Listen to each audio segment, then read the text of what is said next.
All right. So, welcome to the Ascension, Tales from the Yawning Portal, session 37, Clearing the Cave. And we are ready to go. Bunch of orcs. A bunch of orcs. Go. This isn't going to go well for you. Challenge All accepted. Right. Yeah, right. I just want to see how many dead bodies we can pile up. How do they like Promise that- Sunbeam? Probably don't like it a lot, but all right. So, Well, let's kill troglodytes and shit first. if I can remember what happened last session, I think I do. So you found yourself down in the dungeon level of this hill giant steading. This large cave network seemed to be present of worked stone and such down below.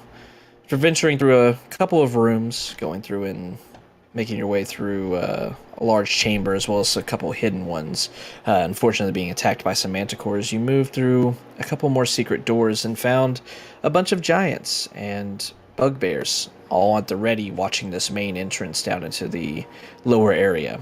A huge fight broke out. There were a lot of people you had to kill, and even as you were taking care of most of the giants before you and the bugbears, one of the bugbears that seemed to be their leader, the chieftain, took off running. And you could hear him as he made his way into another room that he was summoning more reinforcements. So you had more fighting to do, which seems to be a running theme for this module, and I hope you're getting used to it. More fighting happened. A bunch more bugbears came running at you, kind of moving up and not doing too well, but still getting a few hits in here or there. And then you heard loud noises coming from your southwest. It sounded like heavy foot stomps, and then also the rattle of metal upon metal. Took you a few moments to figure out what this was as two more hill giants moved up, and then two very large giants wearing heavy plate mail and wielding gigantic greatswords also followed these other hill giants in. These fire giants meant business, hitting a couple of you very hard. You had to start moving around and using some tactics to avoid damage from these fire giants as well as a lingering hill giant that had survived this long. Ultimately, after the fire giants as well as another retinue of bugbears began to assault you, you were able to take care of them, taking them out with some beefy attacks and some lucky rolls going in your favor, though it was looking a little bleak there for a little bit. After the fight concluded, all of you moving around, catching your breath, you started to hear more commotion coming from the south. And as you all stopped, breathing heavily from the previous fight, not sure what else may be coming after you, you started to see a large group of orcs moving up and down the hallway to your south. As you looked down at it and saw that they weren't initially coming towards your way, you simply waited and watched, moving down the hallway and kind of watching. You saw these orcs moving from chamber to chamber down in this hallway and opening these large barred doors as they did so. As they opened these doors, a bunch more orcs were flooding out of what appeared to be large prison cells on the other side of the doors.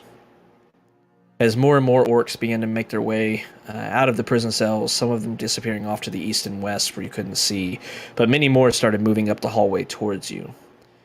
You saw most of them that were getting closer to you were wielding a menagerie of things that could be called weapons, mostly broken off pieces of lumber from chairs or stools, and a few had proper weapons, but they all seemed to be degraded with rust and cuts and just the passage of time. They weren't very good weapons, but weapons nonetheless.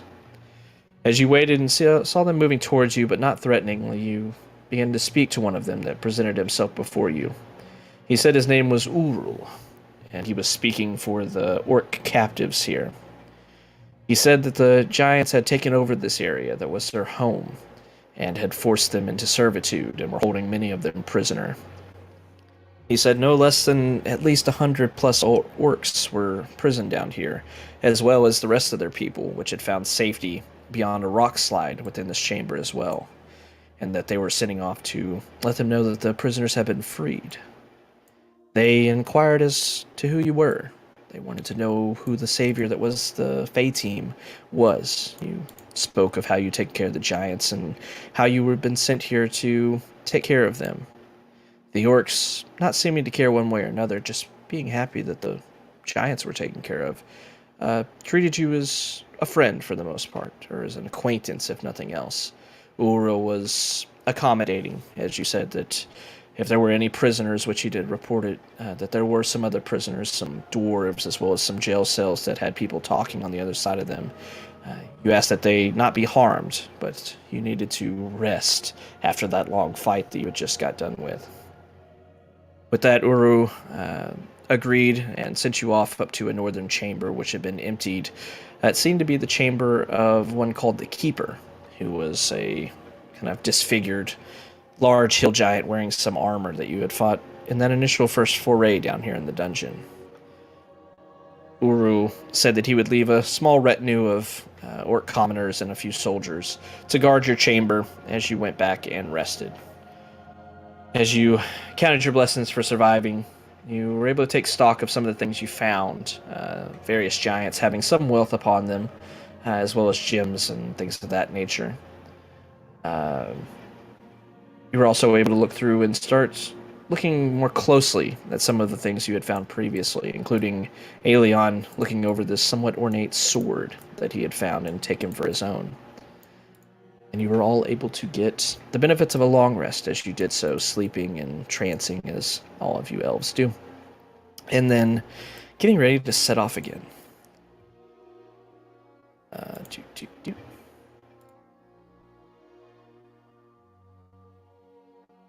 So as your rest concludes, all of your business taken care of up to this point, you open the door back out into this large chamber. And as you look across it, you see the orcs kind of standing there, glancing back at you and kind of nodding.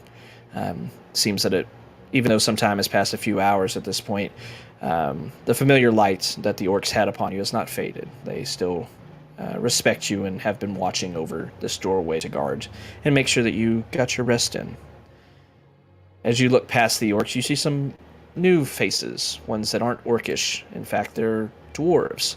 You see them still sitting on the floor, bound, but not looking mistreated. They're just kind of hesitantly looking around them, kind of eyeing you as the door opens. One of the orcs turns around as you're making your way into the room, and that deep, guttural, kind of broken, common tone that these creatures have looks back at the groupie and says, some prisoners there. And he kind of points over to the dwarves, says, not sure what to do with them. And with that, he kind of motions for you to go treat the dwarves or kill them. He doesn't really care. And that's where we're going to start the session for the evening. All right. So, can I just walk by everybody and look over? These are all dwarves over here? Yeah, all those commoners you see. Let me make sure I got their descriptions right. TPK. TPK.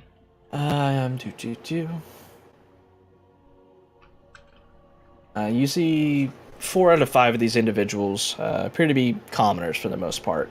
All of them dwarven, all of them having heavy soot on their hands and such. It seems like they've been at work on a forge up until recently.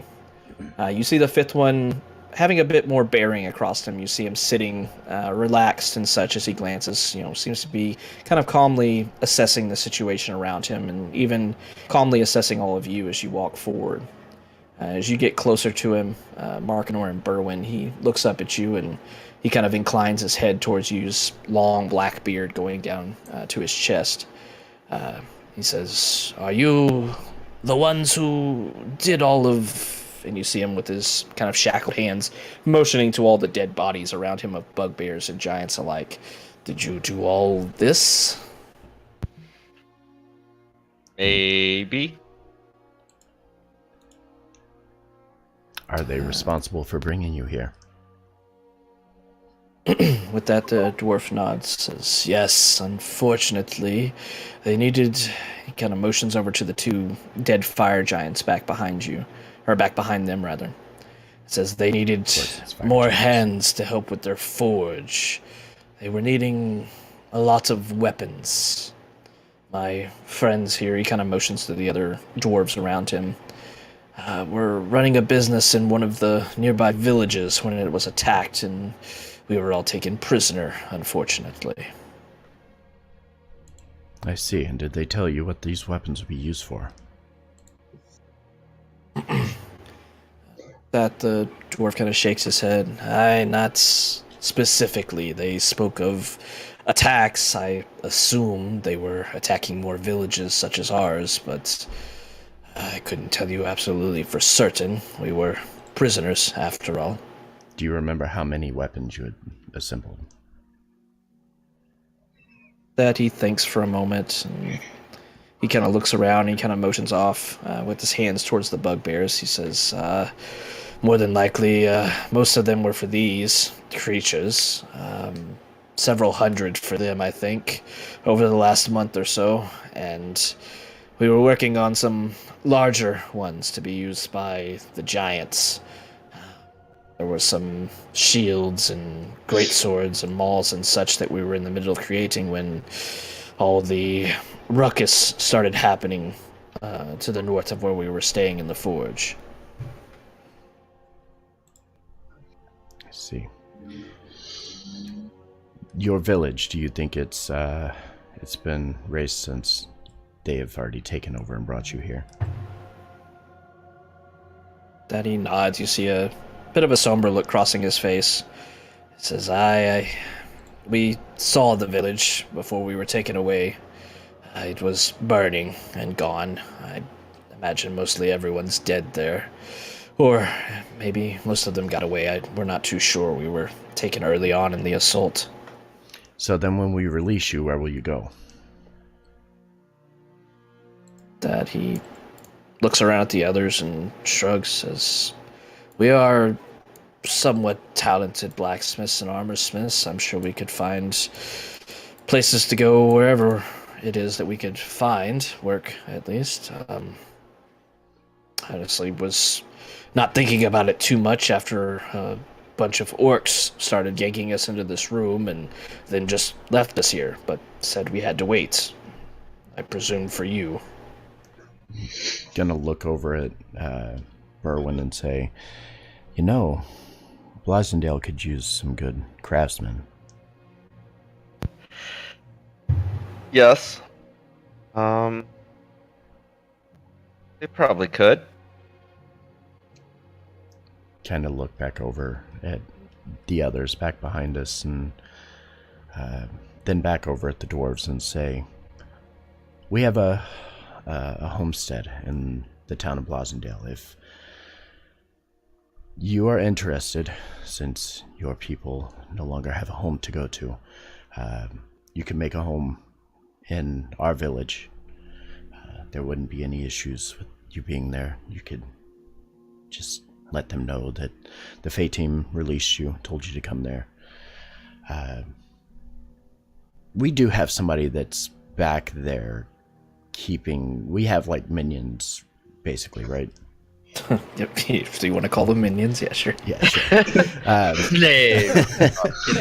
I mean, indentured servants, whatever. You have servants, you have maids, Volunteers. butlers. Yeah, you have good respect of Blasingdale and such. The Duke and such count you as friend. Like, you have workers. You have a working guild tavern kind of thing going. So, yeah, I think we could add a could have had a forge blacksmith to our It's fine. to our building. sure, why not?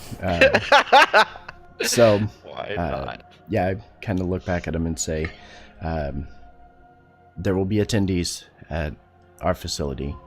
Probably won't be able to miss it. I believe it's the largest one in the city.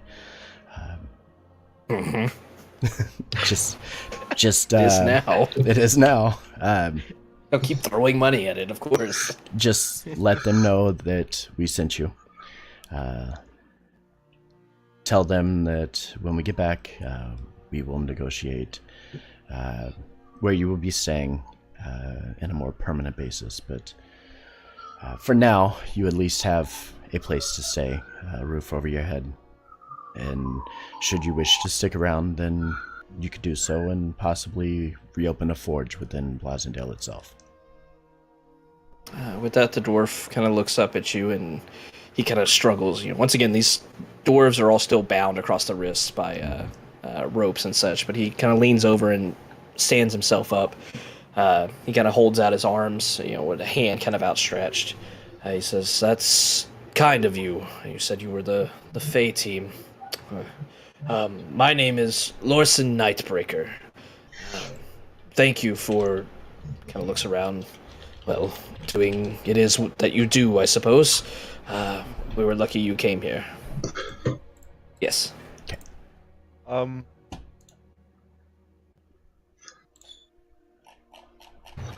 gonna walk over, shake his hand, and then untie the rope. So as you're I don't shaking his have it. hand and kind of unraveling the ropes that are kind of on there, you can tell that probably the orcs did this more as a safety thing, and they were kind of loose around his wrists, and you can see all of them are loosely bound. It was more so just an obligatory kind of thing, and you see the others kind of struggling out of them and shrugging off the ropes as they seem everything's fine. Lorson shakes your hand. He's got a very firm grip and such. And as he looks over, he says, "Well, Blasingdale, I believe I've heard of that town. There used to be a great dwarven forge near there, if I recall correctly." Yes, I do think I know where it is located. You don't need a map then. With that, he says, "Once I get out of this valley, I think I'll be able to find my way there. No, I don't think I'll require a map." Okay. Do you think you'll be able to make it there safely, or would you prefer to wait and possibly for us to return before you head back? As you're saying that, you see Lorson already kind of looking around, and he kind of holds up a meaty finger and then steps down to the south. And you see him moving over to one of these bugbears. And he kind of flips the body over with one of his feet and then grabs this huge morning star from it and a javelin, kind of hefting both the weapons in his hands and nodding to himself, and then moves back up to you. He says, I served as a guard for many years. I think..." You see him kind of turning the morning star over in his hand. "I think we'll be able to make it just fine." Very well. Gonna reach in my pack and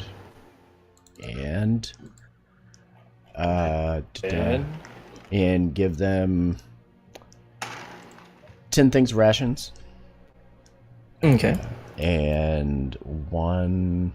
I have 2 water skins. I'm going to give them one of them. Okay. And you could forego that if you want to. There are villages within like 2 or 3 days march that they could probably resupply. Okay. I mean, this is like, these are extra resources, but yeah. Give them the Electrum. Oh, right. Yeah. Sort through the bag. Quick, let's find the Electrum. How's 6,000 Electrum for you? Will that work? See Lorson kind of looking and says, "We're a hardy race, my friend. I don't think we'll be able to carry all of that, though." Here, you want half of it? See them kind of like shuffling, looking between each other, and be like, "Do they know that like nobody takes Electrum anymore?" I hear there's a place in the Undermountain that takes Electrum. I'm not going there. Probably a good idea. Hey. So if you want to depart with some money or some supplies with them, just go ahead and mark it off, and they'll all take it graciously. Can I give him a glyph key? I don't. Oh God! I was like, wait, what do you even have those for? I figured those would be in our trophy room. Come on. I know. I'm kidding. Except for that one that you keep on you at all times. Of course. Just in case. Just in case. In case we get teleported back. Like, nope. I want out. All right. So after giving some supplies and maybe a little bit of money to these dwarves, they all profusely thank you. You see Lorson kind of being their leader. Speaks for the rest of the group. The other one's just kind of nodding and smiling your way. With that, Lorson nods, says, "I think we'll take you up on your offer and go to this Blasingdale and see if our services could be rendered useful there. It would be nice to work for some kinder employers, I suppose, than he kind of motions back at the fire giants. That lot there. I'm going to go ahead and give him the 2400 electrum that I have. Okay.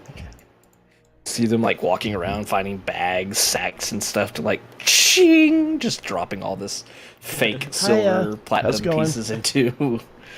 They all kind of look at it and be like, God, I haven't seen this much electrum in years since they banned it in most countries.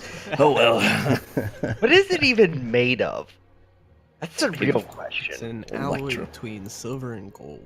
Yeah, sure. It's a made-up alloy that exists here in Faerun, apparently. For this Minecraft, anyway. All right. So with that, giving them some money and such, they thank you, and you see them kind of eyeing the orcs. The orcs just kind of standing around, meandering and such, not really paying too much attention. With that, you all hear voices once again as one of the orcs kind of peeks around the corner of this door down here. You hear some voices coming through there, and you see him disappearing into the doorway. You see Lorson kind of eyeing it and kind of looks over and says, there may be more prisoners there. If so, we may wait to see if maybe there's someone else we can take with us. Okay. Okay. Is he referring to the hallway over here? Yeah. Okay. That. As you're looking down that way, you start to hear these voices once again. You hear a somewhat frantic sound of a man kind of yelling and saying, I swear I'll give you whatever you want. Just let me out of here, please. You hear another voice kind of chiming in a bit slower, a bit more calm than the first one, saying, this man goes on forever on this stuff. Regardless of what he says, though, I too would like to exit here if at all possible. You see the orc disappearing in there as you make your way, and he makes his way down to the eastern set. And he kind of looks down and tilts his head to the side, and then immediately reaches down into his pack where he pulls out a small key and jams it into the door in front of him. As he does so, it's more so spilling out than walking out. You see 5 more orcs were shoved into this tiny little cell and just spill out into the hallway and start moving around. They all look malnourished, tortured, and such. You see this orc kind of leaning over and looking at wounds and such, and he kind of sets the key back behind, kind of glancing at you and motioning to the key, and then he goes back to tending these other orcs. All right. Yeah, I'll grab the key. Okay. Yep. So as you're looking, so it's starting with the first cell, the first one on the left.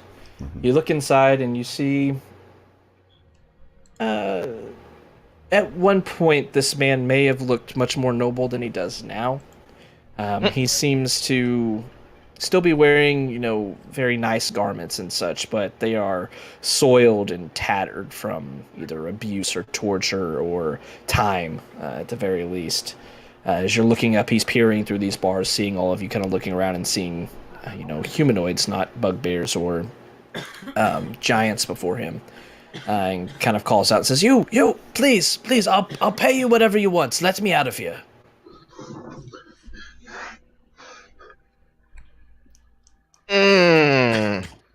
About that.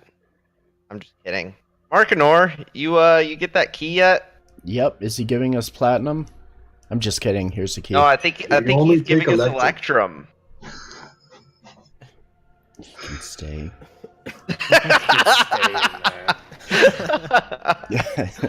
Markinor just kind of tosses the key up and over, like keep away from Aelion, kind of tossing it over his head. I catch the key and go unlock the door. All right. Just kind of watches it fly over his head. Kind of. As you do so, Okay. this noble man, once noble man at the very least, ushers himself out and kind of looking, very paranoid look across his face. He's a bit frantic and such, but he looks around, seeing all of you here. He kind of looks over at the orcs and shies away from them, kind of hiding back behind Aelion, looking around and just like, well, I thank you, my friends. Are those orcs your friends? They Can haven't I take attacked this one? you. Yeah, what you got, Kalen? I'm just gonna walk up next to him. Well, currently they're not our enemies, but what are you to us? Ooh. He turns around and just catches sight of you and kind of steps back from you a bit and looking at you, Caitlin, and says, well, he kind of does his best to like straighten his tunic and such. It's all torn up and soiled and such. He looks back at you and says, well, my name is Reginald Farreach. I'm a nobleman, as you could see, and you see him kind of looking down at his clothes and seeing just how in disrepair they are. He says, well, in better circumstances, I suppose I would be able to make that more truthful sounding. But yes, I am a noble. I'm a lord of a small estate out to the north of Waterdeep, actually. I was venturing to the north when, well, my caravan was attacked by these giants and such. You just shocked him. Yeah, don't care. Why were you up here anyway? What were you trying to do? I was accompanying one of my merchant caravans. We're north of Neverwinter, aren't we? Very much so. Yeah, y'all are like up in the spine of the world at this point. A Way up long north. way, otherwise known as the long way away from Waterdeep. Yeah. Yeah. Okay. You're a little far from home, aren't you? Daddy nods, says, I know that feeling very well. with that, the man kind of nods and he says, well, I wanted to maybe look into opening some trade routes to the north, and, well, I felt the negotiations should be handled by myself, not others. So I was making my way north from Neverwinter and was heading towards Luskin, and unfortunately before we arrived there, we were attacked.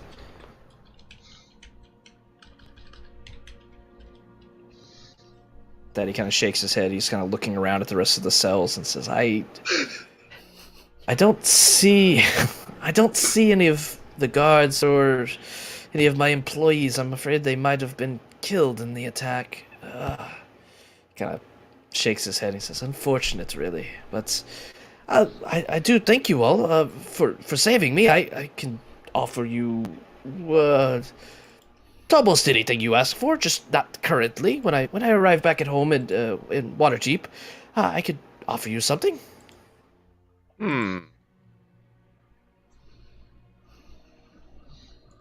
Okay. Can offer us something. Something. Something. So what do you normally trade in? Was it Reginald? Reginald? Yes, Reginald Farreach. Well, normally I have a few business ventures that I am in. It started off with just, mundane things, food supplies and adventuring supplies and such, but recently I started getting into a bit more lucrative opportunities. The dealing of magical items, actually. It's been a bit slow going, unfortunately, but with the resurgence of more adventurers taking up the calls to explore vast places and such, I've heard stories of adventurers raiding lost tombs and castles that have fallen into the ground and such, and I've been trying to proffer items from them, and I've built up a decent flow of them as of late. I chuckle at his statement of hearing adventurer, and toss Markinor the key. Okay. So as you're talking with Reginald, try and type his name down before I forget it. Markinor, as you're looking through these other 3 rooms, the first room, you see a human sitting on the other side of him. He seems to be kind of leaning against the wall, watching you all with his arms folded across his chest, kind of nonchalantly waiting and looking out at you all for, not calling out like Reginald was. He seems to be patiently waiting to see if anyone comes towards him. In the third cell from the left, you see a man that's still, even though it's been some hours since the enemies here were taken out, he still appears to be in the cell chained to the wall. You see his head as you're walking by, back and forth in front of it, kind of tilting up and looking a bit sideways. This elven man that still, even in his tortured state, still holds some bearing, seeming to be someone that you would recognize as a warrior. In the fourth cell from the left, just short of where all the orcs came out of, you glance down into it and you see skeletons are on the ground on the other side of this cell.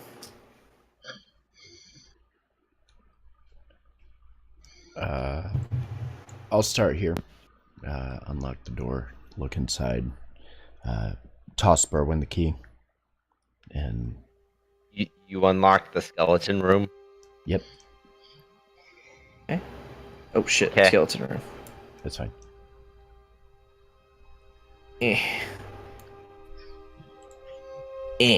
Okay.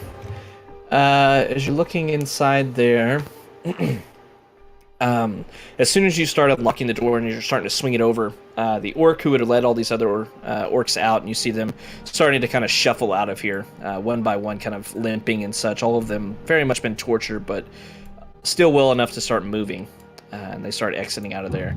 As this door that you're opening, Markinor, is swung open, the orc kind of places his hand onto your shoulder and he starts shaking his head as it's cracked open halfway. It's already unlocked and such, but the orc's kind of looking over a bit fearfully at the cell, and he says, bugbears say skeletons magical.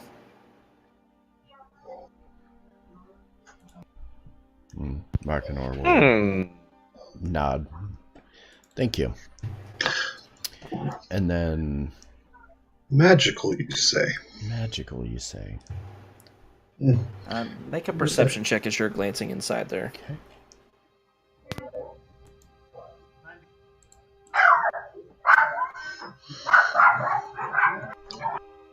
Could be worse, I guess. As you're glancing, kind of after this orc speaks, you kind of hesitantly glance into the cell. You do see the clear form of 3 skeletons laying on the floor. And as you're glancing over their bodies, you see there's not much left, some tattered robes and such laying amongst the skeletons. But you see on all 3 of their right hands, there are rings that seem to glimmer in the light surrounding or coming in through the cell door. Okay. So, hearing that there might be magical stuff, I'm gonna grab our good friend Reginald and slowly walk him over to the cell. As you start moving him, he's kind of looks around and says, "Wait, what are you doing? Please, madam, I would prefer not to go over here." He's kind of pushed up next to him. Yeah, don't care. Come with me. Ow. Stupid dog. Good thing.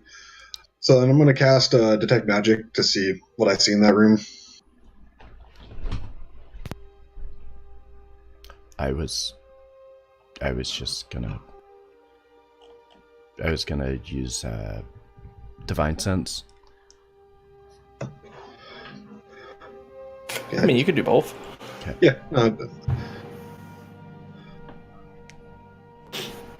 Okay. What does Divine Sense do? You know the location of fiend, fey, or undead within 60 feet. Okay. I'll link it. Bloop. Oh, it's the Paladin one. Yeah. Okay.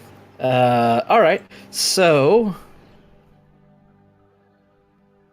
I want to see if they're actually undead, because if they are... Kaylin, as you're glancing in, you see these rings that kind of start shimmering. You see they appear to be either brass or gold. It's hard to tell. These 3 rings wrapped around their right hands, fingers on their right hands. You see that they're all topped with what appear to be sapphires on the ends of them. As you're looking into the room, however, with your detect magic up, you do not see anything radiating magic. Markinor, a cold chill washes through you as you sense undead directly before you. Okay. I am going to cast Turn Undead, which is also going to be Destroy Undead if it's below CR 1/2. Okay. Wisdom saving throw. What's the DC? It goes by my spell, right? 16. Okay. As Markinor, immediately detecting this undead presence before him, holds out his symbol of Tyr, casting his channel divinity, his turn undead, you're able to feel resistance by one of these creatures as 3 creatures materialize before you. 3 of these wights. 2 of them are going to fail, but they are not low enough to be destroyed.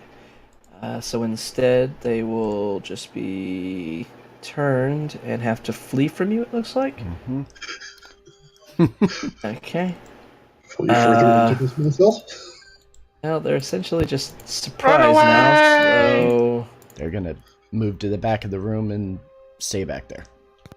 Yeah, you see this one just going back to the back of the wall, feeling the presence of Tyr, and yeah, we'll go ahead and just roll for initiative, I guess. Okay.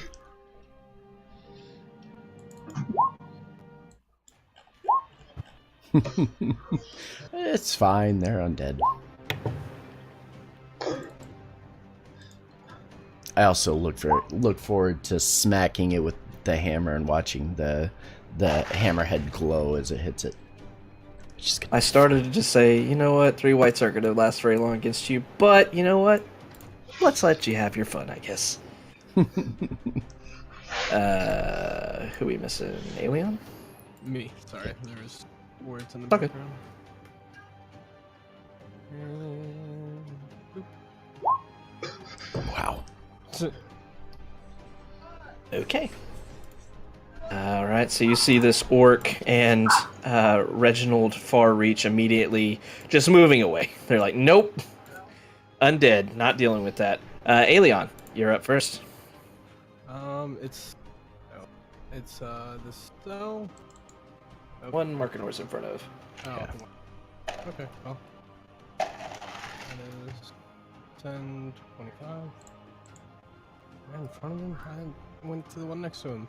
All right. Well, I'm going to use this fancy new sword. I'll use my bonus action to use the command word, which I'm just going to say fire in Sylvan. Okay. And let's hope I did this right. Oh no. Well, you rolled wrong. Don't roll that again. Wrong. Everything else looks right, though. Okay. First time using the sword. You gotta get used to it, unfortunately. Alright, go ahead and roll that D100. Alright, 38. Alright, so as you do so, you see these creatures that you recognize, at least their makeup. They appear to be wights, which are somewhat powerful undead, ones that you fought before, taken care of them before, so this one shouldn't be that big of a deal.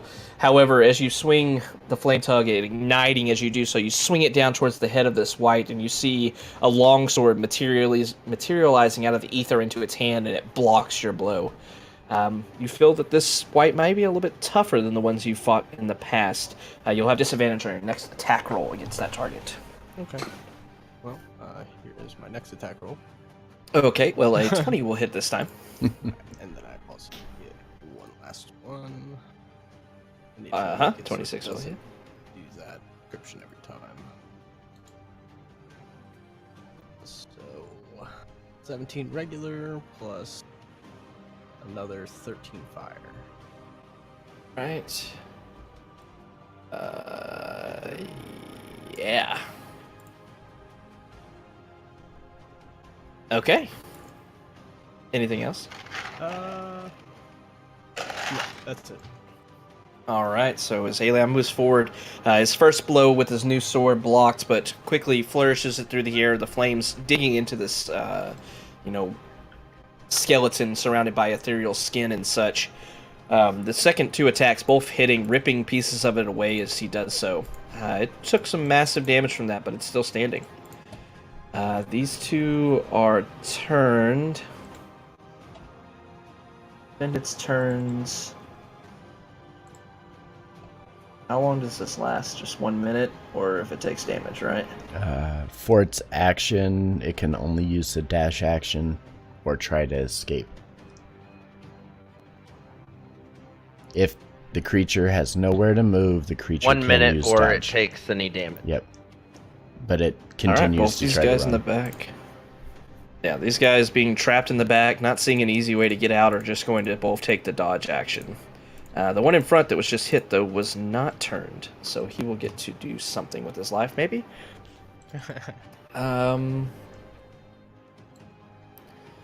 He is going to, kind of ignoring Markinor, seeing him just smiting the undead, is going to attack Aelion, once with his longsword. 6th hit, and then he's going to reach out and try to grab you with this sickly-looking necrotic hand. 12 to hit. Nope, neither. Neither. All right, so you bat away both attacks as the other two creatures just take the dodge action. Markinor. Okay. Swipe at the one in front of me. That's a hit. Okay. I'm going to damage and smite. Divine smite. So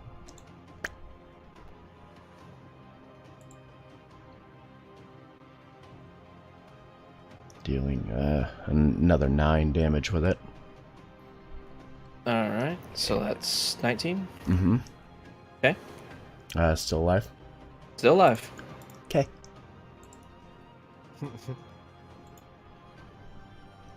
Ew. Going Ooh. to channel divinity guided strike plus 10. Yeah, that'll hit then. Okay. Additional. Ew. 7 damage. 7. Okay. I guess that's all I can do. Ew, those are awful rolls. Not the best, unfortunately. Okay, yeah, that's all I'm going to be able to do. All right, so the somewhat stronger looking white before you takes another 2 massive blows, kind of staggering back from the radiant energy piercing through its body. It looks haggard and such, but is still standing. Berwin. Oh boy. I'm gonna run up here and share the spot with Markinor and whack it with my staff. Okay. Whack away. Your catch. Huh? You're gonna miss. And step. Oh wait. There we go. All right. Anything else? Nope. Nope. Nope. Nope. Nope. No. All right. Excuse me. Berwin steps forward as Markinor's swinging away. Swings his own quarterstaff through the air, but you see it just passing through kind of the ethereal garments of this creature, unable to land a hit. Kaylin.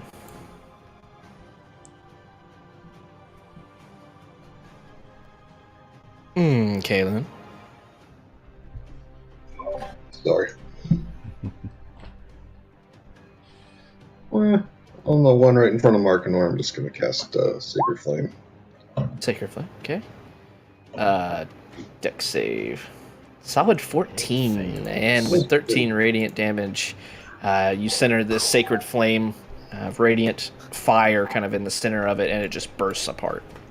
Bye-bye. Bye-bye now. All right. Anything else? Just gonna step to the right. This will Okay. be to my left a bit. Or- All right, so a Sacred Flame going off, able to take out this first white that was a bit beefier, but very weak after Aelion and Markinor were able to do damage to it. Speaking of Aelion, your turn again. Alright, well, time to step into the cell. And I guess we start killing the other ones? Okay, as I'm sort of nonchalantly walking forward. I mean, we don't have to. Okay. And the one directly in front of me, right to the south, I'm going to do a 1 and a 2 and a 3. One and a two. Okay. All of those are going to be at disadvantage because of the dodge action. Ah, right. Okay. So we'll say the first 2 will be your advantage on the first Shatter Spike. 19 will hit. 26. And then roll Flame Tongue again one more time. And then, okay, 16 will still hit. And then do one more attack with disadvantage. Yep. Oh. So 17. All right, all 3 hit.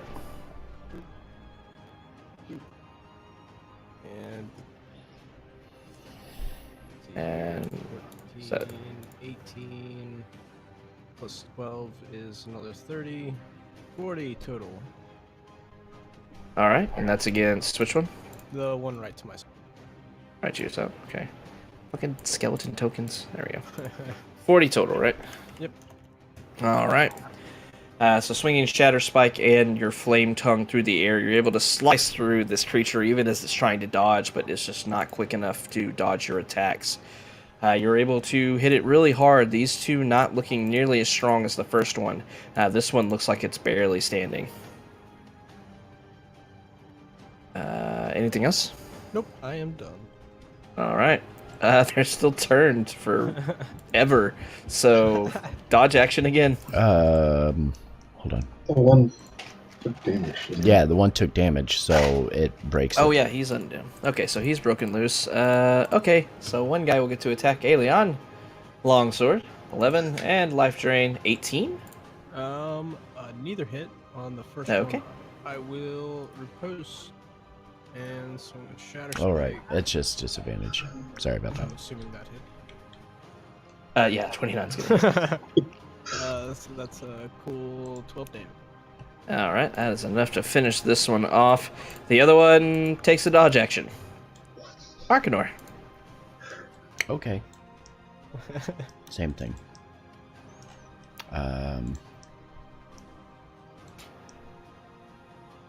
Oh, it's a disadvantage. I forgot. So do a normal roll here.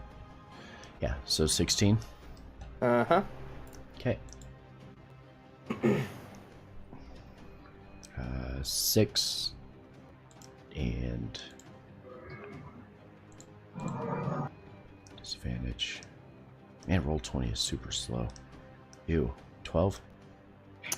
12 is gonna miss, actually. Okay. I want to. Can I just glance down the body that I'm kind of standing over? Is that ring still on the finger of this thing? It is, yeah. Or did it just dematerialize or something? The skeletons never, left the floor. It's almost like their embodied spirits are fighting you now. Okay. Gotcha. Interesting. Alright. Yeah, that'll be my turn. Disembodied spirits. There we go. Disembodied. Yeah, disembodied, because they don't have bodies. They All right, don't so have swinging bodies. with the Hammer of Durgadon, able to hit once, but the second time, this creature moving very quickly. Whites are somewhat more proficient in attacking in battle and such, so he's able to dodge your second attack. Berwyn, back to you. In battle. Yes. I'd like to step right here. Bonus action. Oh god, I'm gonna mispronounce this. I'm gonna cast Sheila. Shalehi. Shalehi. Told you I was gonna mispronounce it. On my Staff of the Woodlands, and attack with that. Oh, it's Wait. just called Shillelagh. Advantage. One more. Oh, God. Yay! Yeah! Huzzah! Only one today. See, this is why I'm Huzzah. always a dire wolf. Yeah, so you can get back tactics, always get advantage. All right, go ahead and roll that D100. Oh my 59. gosh. Go ahead and roll me a dexterity check, please.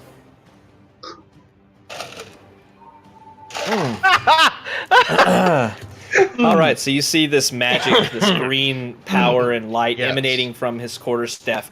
You see Berwyn kind of leaning back and swinging it through the air. You watch as this wight just raises its longsword and with a quick flourish, twisting its wrist, catches the side of the quarterstaff and then flicks it out of Berwyn's hand. And the quarterstaff lands on the ground in front of you.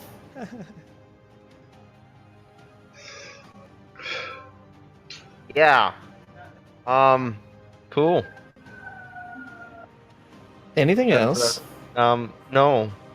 no. Okay. All right. I don't think I can really do anything else. Unless you get... No, you use your bonus action interaction already, so I mean, you can run. Yep. No. All right. Come at me. All right, so Berwyn losing his No, please quarterstaff. don't. Kaelin, your turn. Kill it. So is the dodge action still in effect?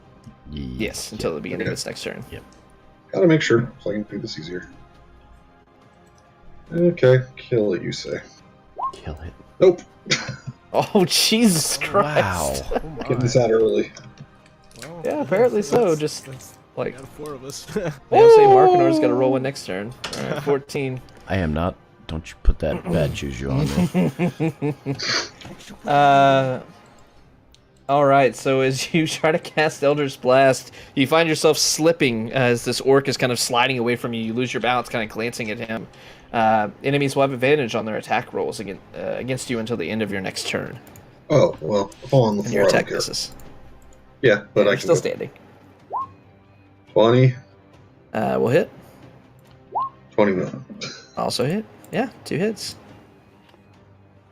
Oh shit, that wasn't right. Sorry. Wait 1 second. Once you roll a 14, I did the melee attack, not the other one. No, it's the same thing. Never mind. Nothing different. Okay, so 14 points of damage. Okay, 14 points of damage. Alrighty. Anything else? No, because I don't think that thing can actually get to me to hit me anyway. Not easily. All right. So it takes damage, so it will be free to do what it wants next turn. So Kaelin launches 3 bolts. You see one bolt actually hits the ground right in front of her. She slips, but then quickly casts off the other 2, hitting this white. Aelion, it's your turn. All right. Well. Looking kind of beat up. Yeah. Mm-hmm. Good. We won't mess with that, I think. Let's try 1, 2. So 15. 15 hits. Yeah. Oh, nice. Alright. 18 damage. Okay. It's alive. Mm-hmm. Alrighty. So bonus. Okay. 11 for another 12. All right. That last one will take it out. Go ahead and describe how Flaying Tongue takes out this last white. So the first 2 slashes kind of expose his rib cage, the ones with Shatter Spike, and then Aelion sticks Flame Tongue right in where his heart would be, and just flames erupt from his entire body and just engulf him, and he crumbles to ash. All right. So as this creature is taken out, you see all of their forms disappearing, only leaving the skeletons on the floor now. Once I get back to their tokens. There we go. Once again, you see all these skeletons laying on the floor. All 3 of them having these rings on their fingers. But now, no whites to accompany the bodies. I'd like to snap the fingers off of the hands and take Okay. There was a person in this. what? Sorry. No. No, okay. And take the ring with it. Make a. Are they investigation. actual skeletons, or is there still like meat on the bone? No, they're full-on skeletons. Oh, okay. So the ring would just slide right off the fingers. Oh yeah, Okay. 100%. Investigation. Yes. Then I won't snap the fingers off. Huh. I might snap the Okay. fingers off. It's pretty easy to tell, so we'll let even the 5 make it. As you're looking down at these rings on these fingers, what was in here said to be magical, but as you're looking at the rings, you see that they're actually nothing but brass rings, not made of anything valuable, and even the gems that rest on the ends of them, these sapphires, seem to be just glass and not precious stone.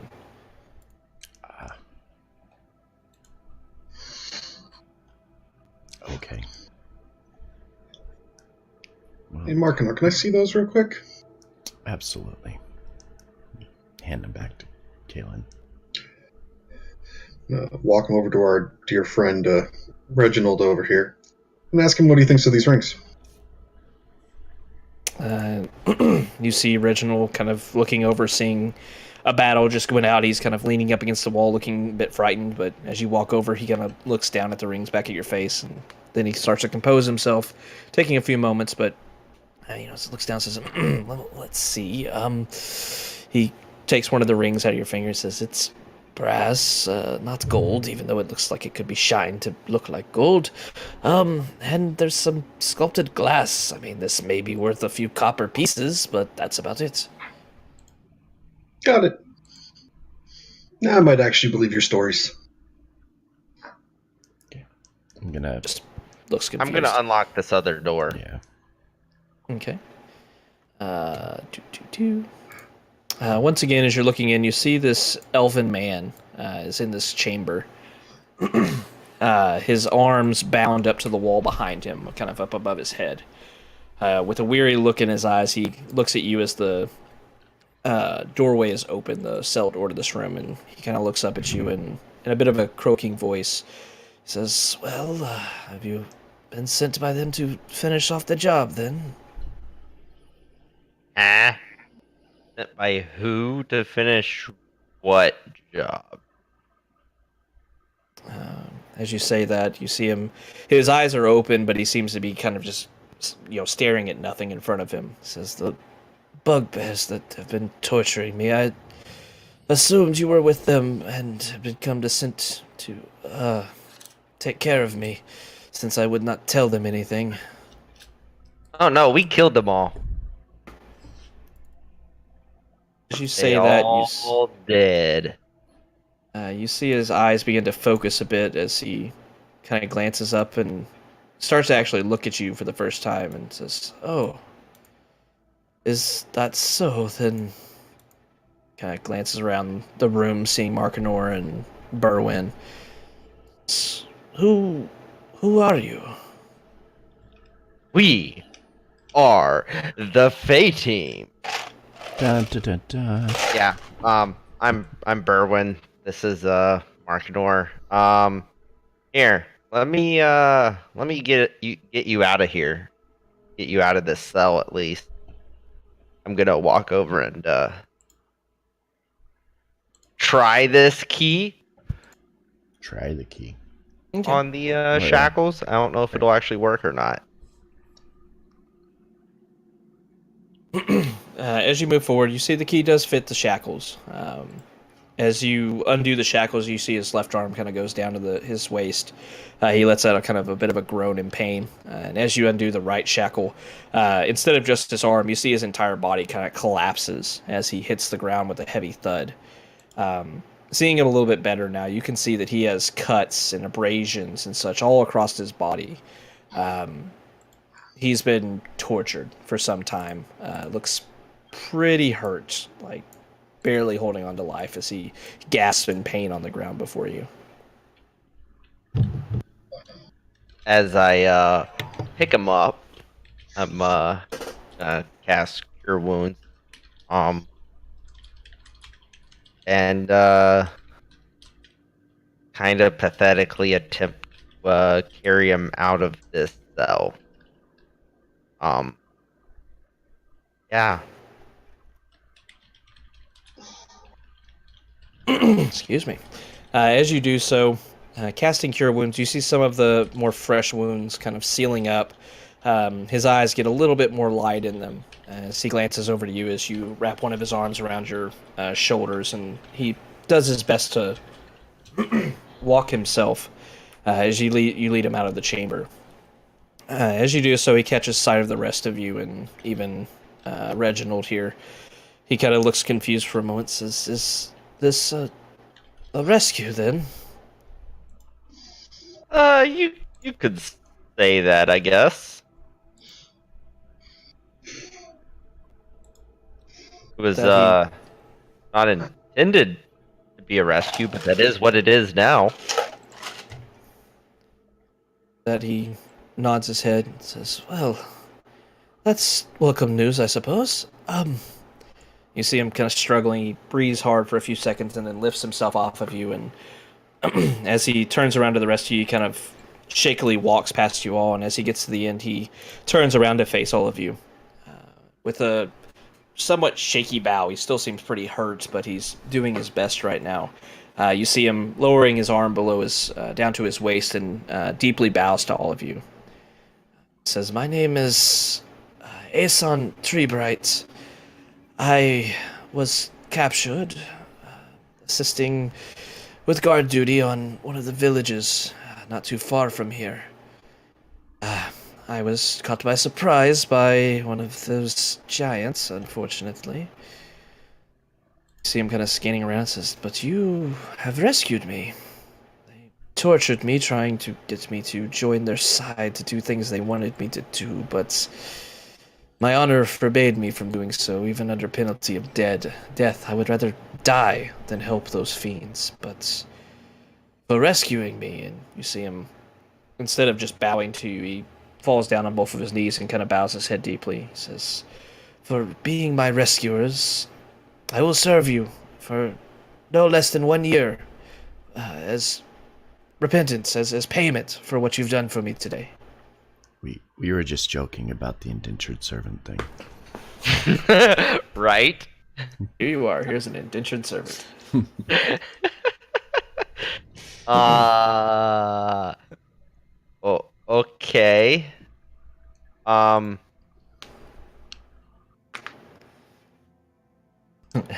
You're all kind of looking awkwardly at this elf man, kind of bowing before all of you. He raises his head, kind of glancing a bit unsure between all of you. He says, I was going to die here."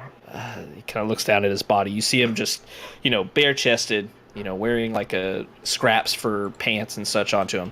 His body's marred completely by wounds and such. Not all fresh ones. Some of these have been around for a little while, for at least a month or so. He glances through at all of you and says, I would have died here if not for you.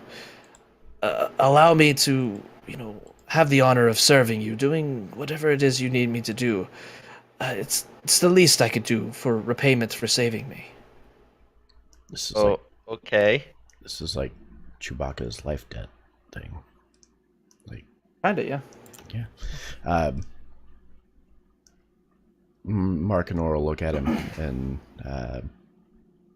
say, "Well, we don't necessarily need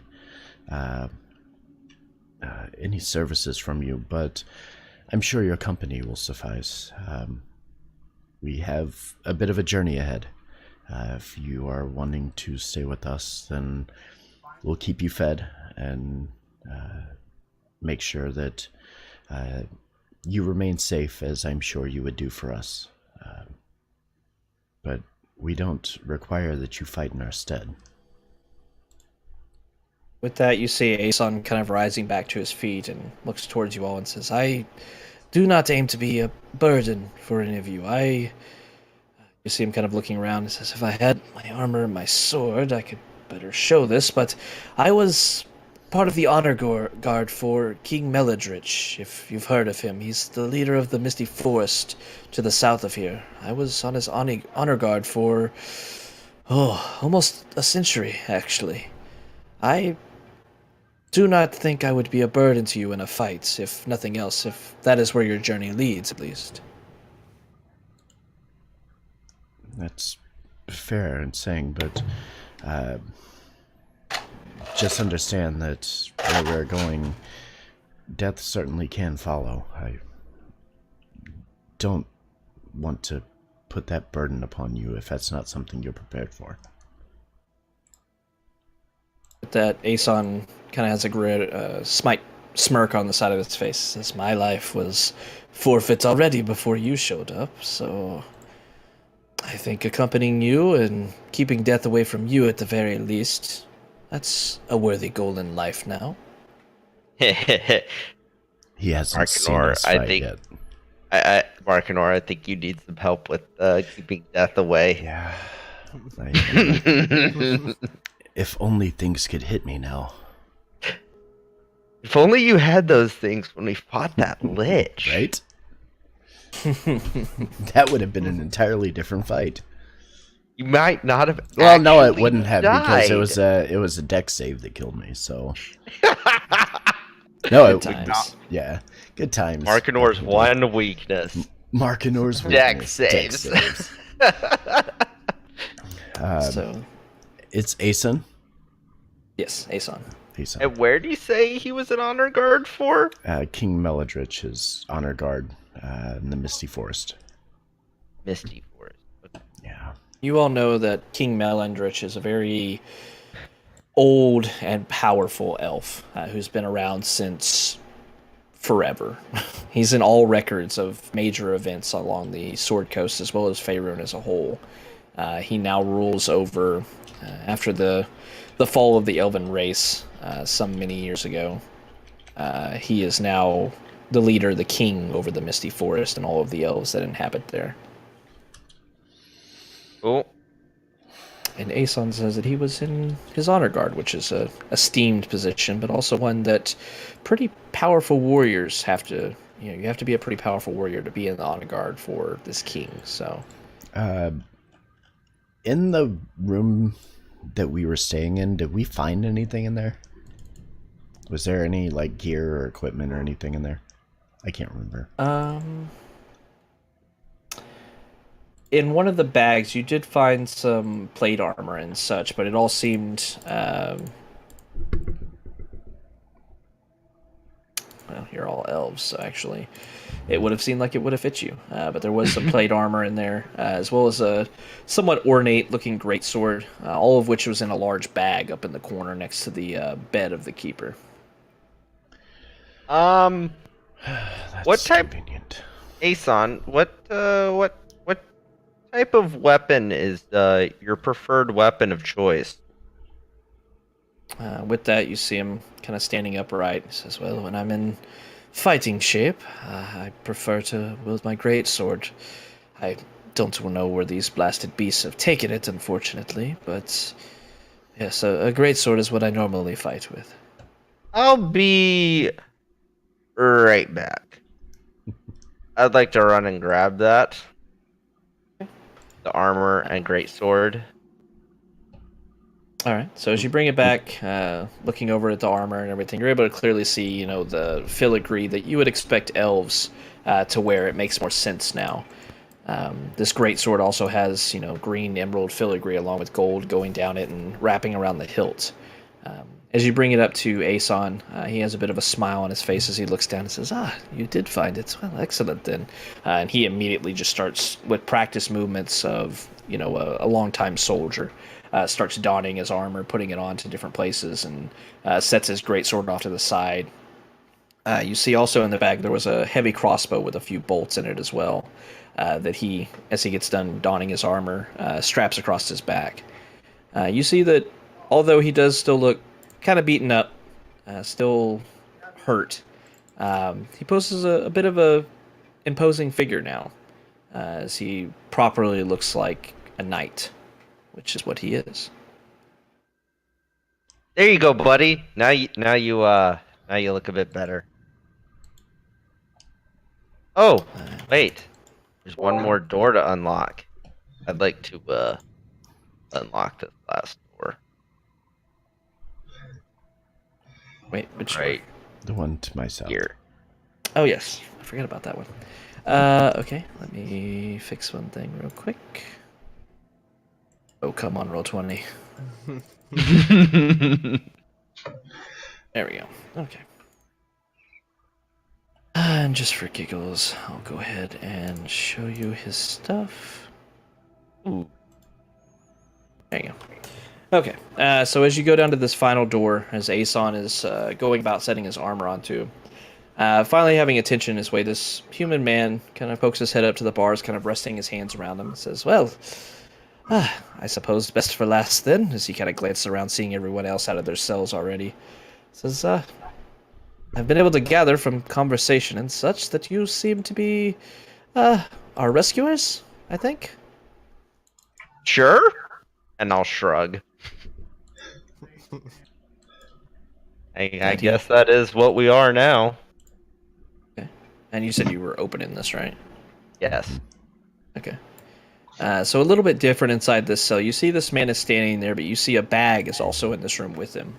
And as it's more of a backpack, I guess.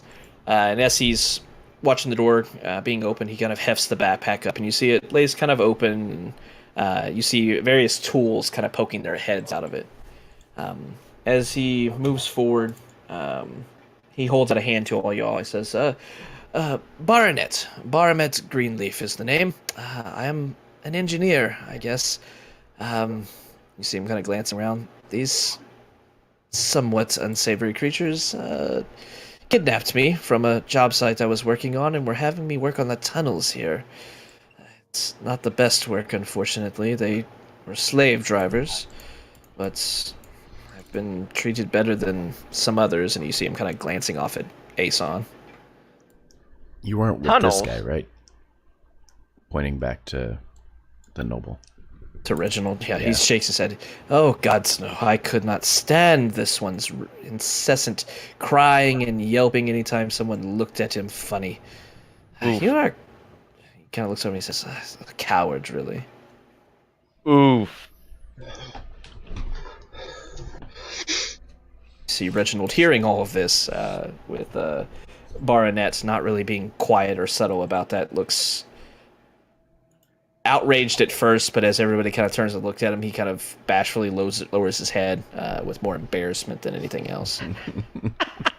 Of course he does. Of course he does. You mentioned tunnels. Where were these tunnels? With that, Baronet kind of motions off to the north. Says they were continuing construction down here. Off to the north, mostly.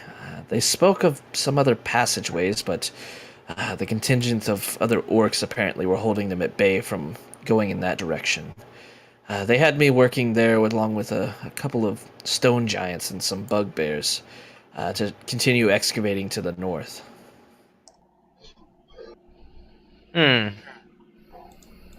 Which way did the orc...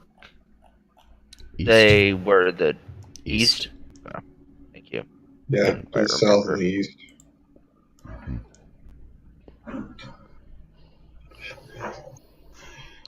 So you're saying to the north is where the construction went. Do you know much about the construction? Can you give us an idea of what we're going to be walking into when we get there?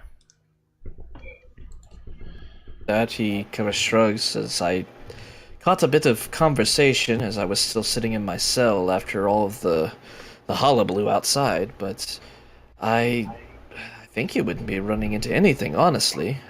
Did you find any stone giants? Nope. Nope, we did not. That he kind of Cloud nods. Hill, Fire, Mm-hmm. Umber Snow. With that, Yeah. Barnett kind of nods and says, well, that's probably for the best. They didn't want to be here for whatever reason. I saw the other giants occasionally working together and such, but those two... They seem to have been here begrudgingly. Someone had told them to come help, and they were doing their jobs passably enough, but once again, they didn't seem to want to be here. I imagine once the fighting broke out, maybe they left. It would pause as a good excuse. But with that, Barnett kind of nods, says, yes, in the north there were two separate chambers that we were working on. I believe to the southwest of those chambers there was a small bunk room that the giants we're using, those two stone giants, we're using for their accommodations. Kind of thinks for a moment. He says, I've heard about to the southeast and such that apparently was more tunnels, but I haven't been there myself. They limited my areas that I got to work in to those two places up north of here. I'm gonna look over at Berwin and say, I don't think we need to take any more people with us. As you say that, you see him raising his hands. I have no interest in going with you. I would like to leave, if at all possible. I thank you, really, that you saved me and let me out of this cell. But I am no fighter. I am no adventurer, my friends. I am a simple engineer with simple goals in life. I am here to dig up things and not fight anything. Well, there are some more simple dwarves out there that, Simple. while they are dwarves, I don't think many of them are much of the fighter kind. You see Barnett kind of looking around. He says, are they leaving or are they fighting? They are going to be leaving also. Oh, excellent. And with that, he kind of reaches up and shakes all of your hands. Thank you very much, really. And then just starts walking off to find the dwarves.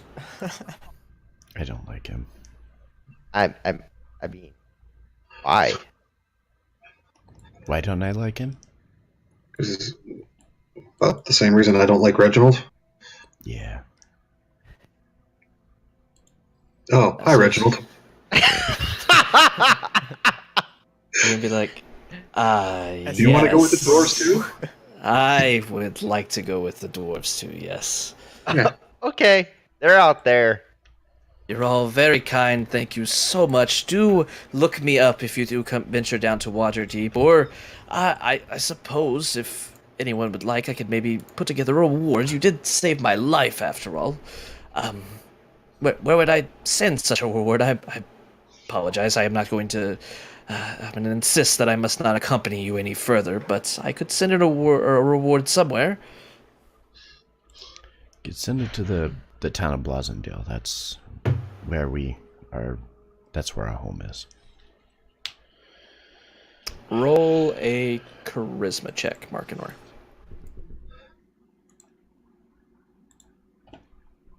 Good thing I'm not rolling it.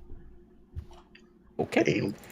With that, you see Reginald looking up at you, and he reaches up and clasps your hand, Markinor, in both of his, and shakes it, kind of nodding his head up and down. Of course, to the Fey-Team in the village of, or city of Blazingdale, I will send some of our finest works your way.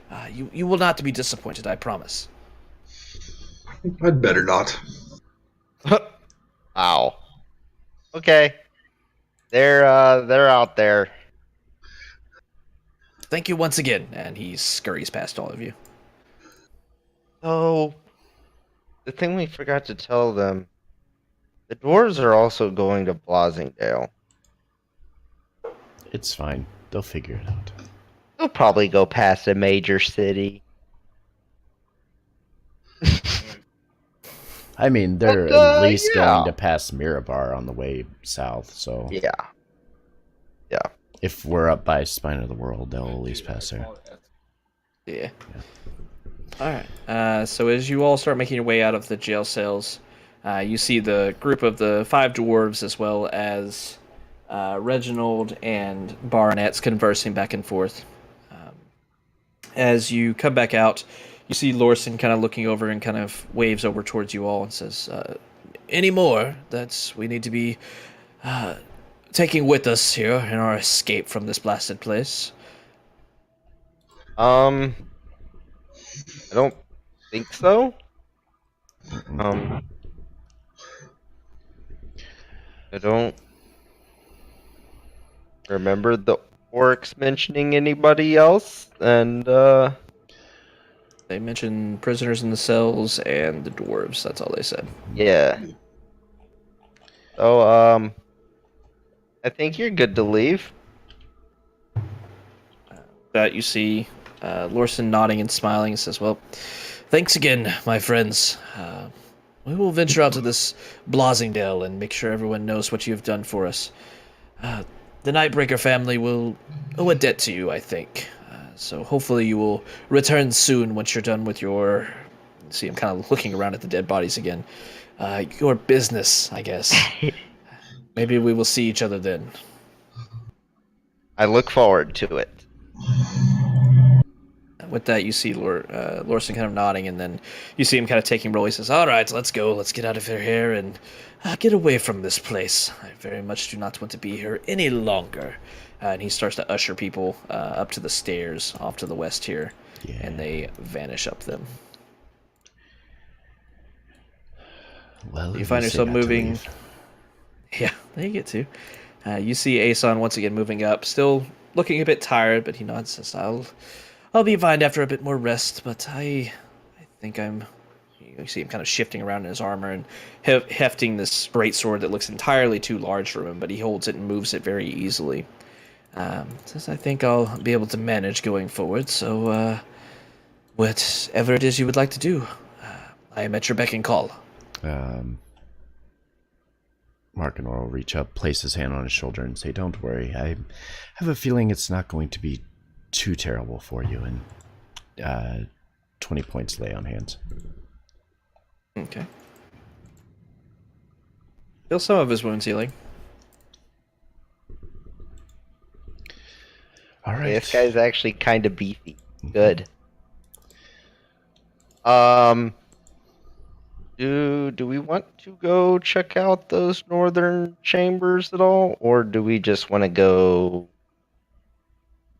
kill some troglodytes? Well,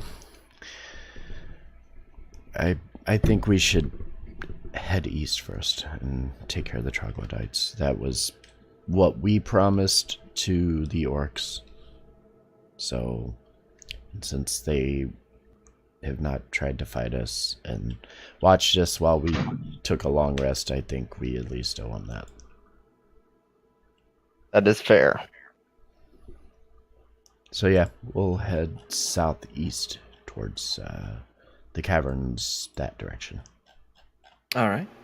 So as you all decide that you're going to be heading down, you see a familiar figure breaking out from the group and moving forward towards you.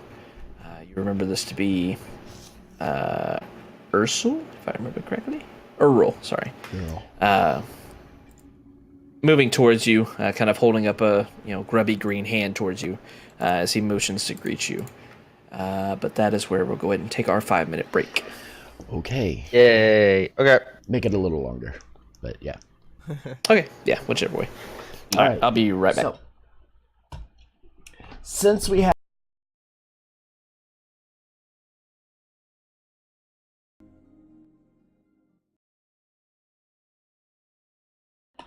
All right, so we are coming back.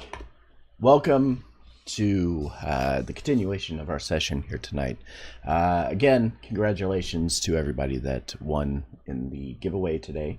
We're going to jump into our gameplay and continue southeast, heading over towards the tunnels. So thank you for being here. As I mentioned, I may do another one at the end of the stream. Kind of kicking it around, maybe do a final one here. So stick around and we'll see about giving away the final one at the end. So without further ado, I believe we are ready to go. Yeet. Alrighty, so as you're all venturing out, you see Urul moving forward to you. Somewhat distinctive figures or features across him, with one of the lower fangs coming out of his jaw being broken off and such. You recognize him immediately. As he moves forward, he speaks once again in this very broken common. Says, what does he say? He says, "I think your rest was good. Good, yes?" Kind of nodded him. Yes, our rest was fine.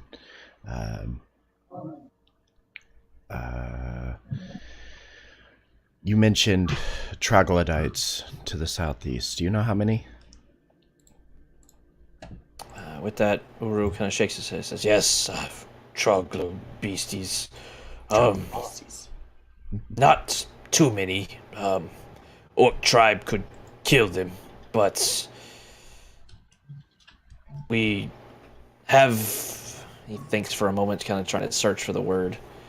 We have peace with them, sort of. Uru spoke to tribe leaders, orcs, and they say they made peace for now. I see. And you would just like them to leave your home, is that correct? With that, Uru kind of nods, says, yes, but problem, they're...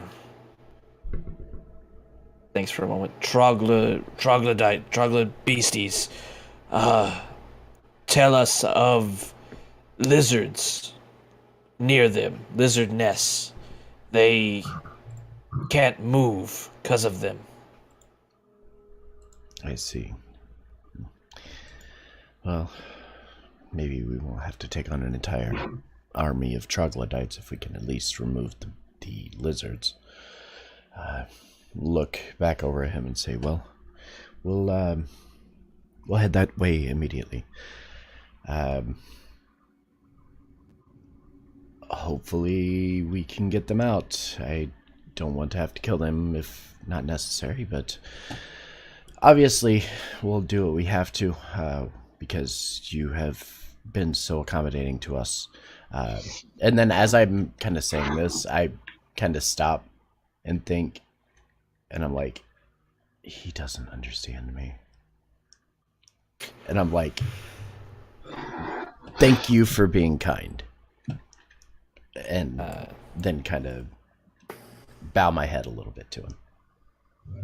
With that, you see Uru kind of struggling to follow along and such, but then kind of nods and said, Uru will take you to them. And he kind of motions with his hand for you to follow him, and begins walking off to the south.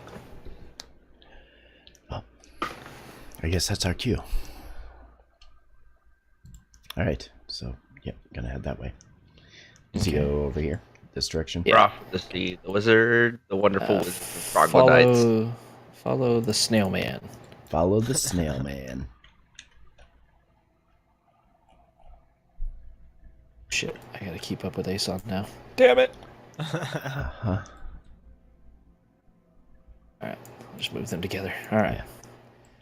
Kaylin, alright. All of you keep up. So he leads you back down this long hallway. As you get to the end of it, I imagine that there isn't a line of orcs there now. They're kind of meandering all about this entire cavern. With that, as you get down to this bottom hallway, you look to your left and right. To your right, you see several more jail cells with orcs kind of meandering around that area.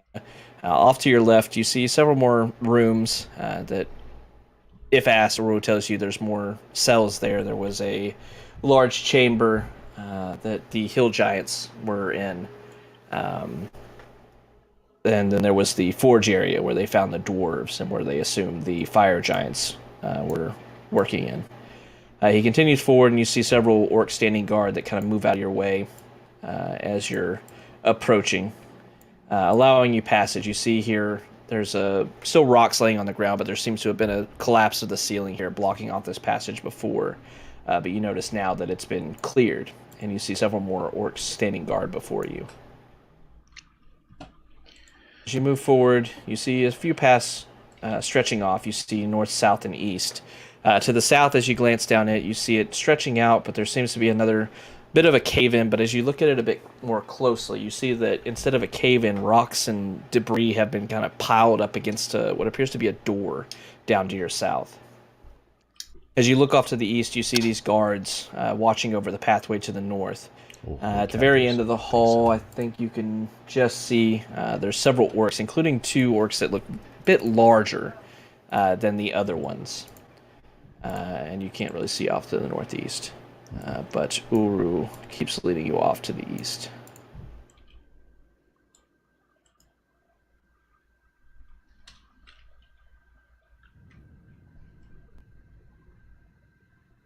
As you approach, you see 4 orcs here. Once again, 2 of them looking much meatier than the others. You're able to tell that these are another orc species called orcs. They're typically tribe leaders and such, a bit more powerful than the common orc.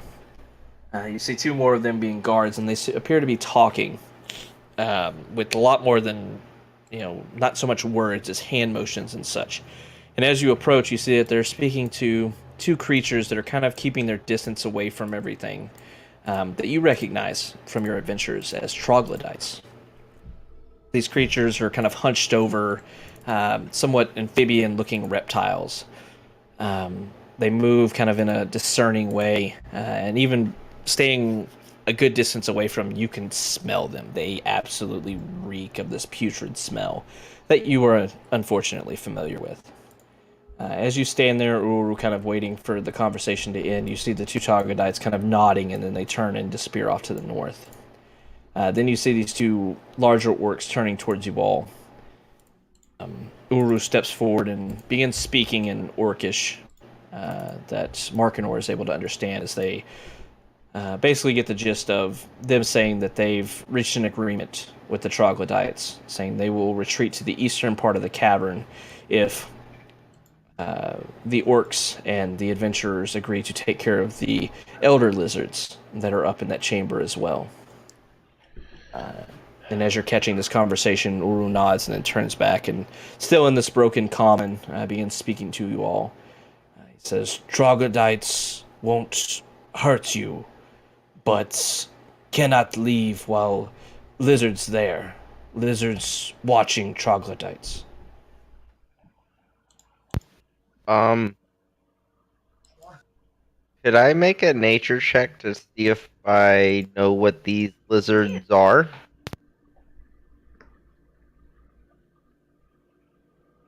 Based off what? Just the information he's given you? The information he's given, the fact that it's the location they're in, that sort of thing. Just a guess. Okay, give me a nature check.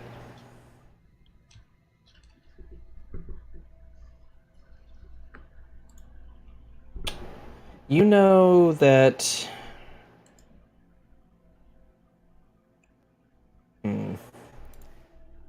You know that in subterranean caverns such as these, that giant lizards are pretty commonplace. They live and feed off of, algae and things of that nature, as well as creatures that haphazardly wander into their lairs. He did mention elder lizards, which kind of made you think. You know that as these giant lizards get older, they eventually grow much larger, and if left alive long enough without other creatures or adventurers or anything taking care of them, they can become a creature called an elder giant lizard, which is a huge beast that's much more formidable than any single giant lizard could be. I think maybe that could be something he's talking about. Okay. Okay. Okay. I'll look to Uru and say, oh, we'll follow you.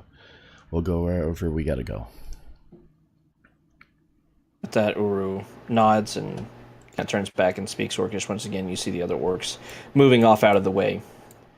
As you all start this, Uru takes off and starts heading to the north around this corner here. You're able to see into the cavern beyond. As you look to the north, you see that this cavern has got no less than a tribe of these troglodytes that are looking towards you. But as Uru kind of glances at them, kind of holding a heavy eyebrowed stare at them, you see them begin to kind of move and shuffle out of the way. Best as I can with roll-turning lagging like that. As you're moving to the north, you have to all start like kind of holding your hands across your noses or putting rags up, because this place just absolutely reeks of troglodyte smell. The creatures have obviously been here for a while, as the smell seems to attest to. As they kind of shuffle around, you see them moving away. You see a lot of younger-looking troglodytes. The children of these creatures, essentially, what you're able to see. kind of shuffling around and moving back behind some of the larger ones. And as you kind of glance there, Uru kind of lowering his brows at him, and he kind of nods to himself as he sees a path open up, and Uru begins to confidently, but cautiously, move off to the north.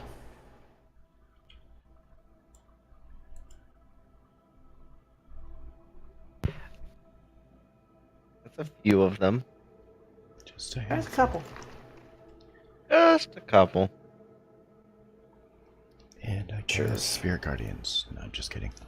And murder them all. I cast Spirit Guardians and right into the middle of them. All right, so as y'all move forward, you get up to about here. Once again, you see these troglodytes all moving in and out of these different caverns and such, avoiding you as best they can. All of them watching you very warily as you continue through the area that has been deemed to them for the most part.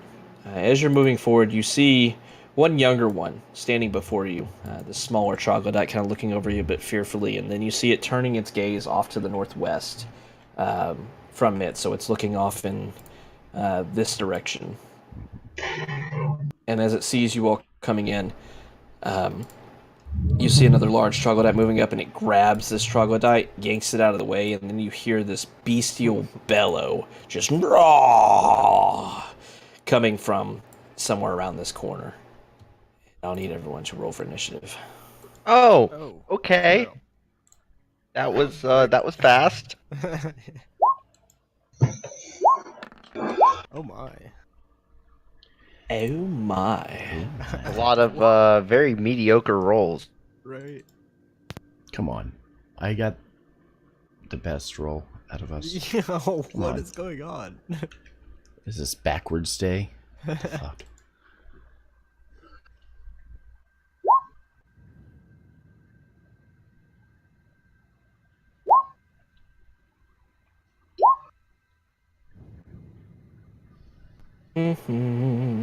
Good to see they can't roll either. Yep, everything sucks. Yet. Alright, Except Uru. Ooh, good. Ooh, strong. Alright, let me get all my character sheets open since I've got allies to control now, apparently. And just for y'all's reference, this is a trend inside this module. You can pick up allies almost the entirety of it. Makes some of the sometimes somewhat insurmountable odds a bit more manageable. Oh, like Alright. my direwolf army? Mm-hmm. Direwolf Army, Aeson, some other ones too. The wolf army probably wasn't a planned one, though. It was one that I had ideas could happen, but not particularly the way that you kind of went about it. Like maybe they'll use the whip to control the direwolves or something. No, you're just gonna go make friends and liberate them. Uh-huh. That's the most druidic thing Berwyn's done this entire campaign. Yeah, it was. It was a gleaming moment on a very scarred record, honestly. I'm learning. Alright, so seeing this troglodyte dragged away and this bestial cry coming from the northwest as the troglodyte was moved away, not sure if it's upset that it was moved, its food was taken away or what, but something seems to be coming from around the corner. Uru lets out a great cry as he raises his great axe and begins charging off. 20, 25, 30. He disappears around the corner and you hear him yelling, "Rah!" Oh, not javelin. It's great axe. Ooh, natural 20. Nice. Alright. So that's... Holy shit. Okay. That's 18 points of damage. Good hit. Yeah. Ooh, strong. Blue. Alright.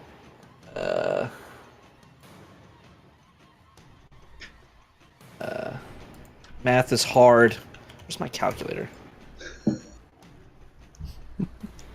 What did I say that was? 19? 18. 18? 18.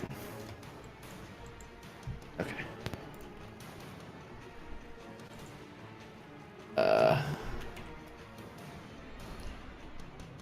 Alright, so you hear a lot of sound coming from the other side of the wall, but you're not too sure what exactly is going on. I heard shouting. That's all I care about. Shouting. All right, and Markinor, it's your turn. Yup. Markinor will come for. Oh, holy crap. Okay. You see Uru in combat, his great axe bloodied with blood as he's fighting one of the smaller creatures. Back behind it, though, you see two much larger, much more dangerous-looking creatures beginning to lumber forward. Uh-huh. And this is safe right here. So I'm going to do a thing for a second. Because I don't have enough movement to go much further. I'm going to cast... Yeah, I'm just gonna cast Sacred Flame on this one in the front. Okay.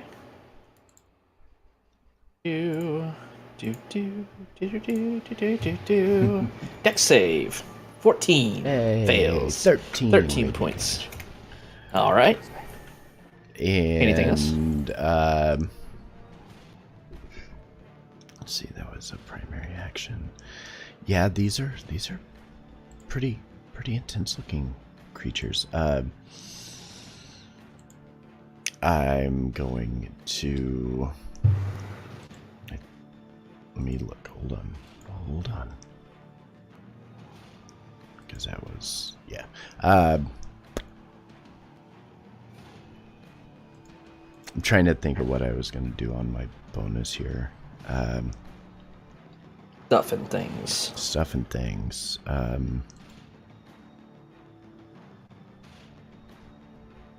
I can't.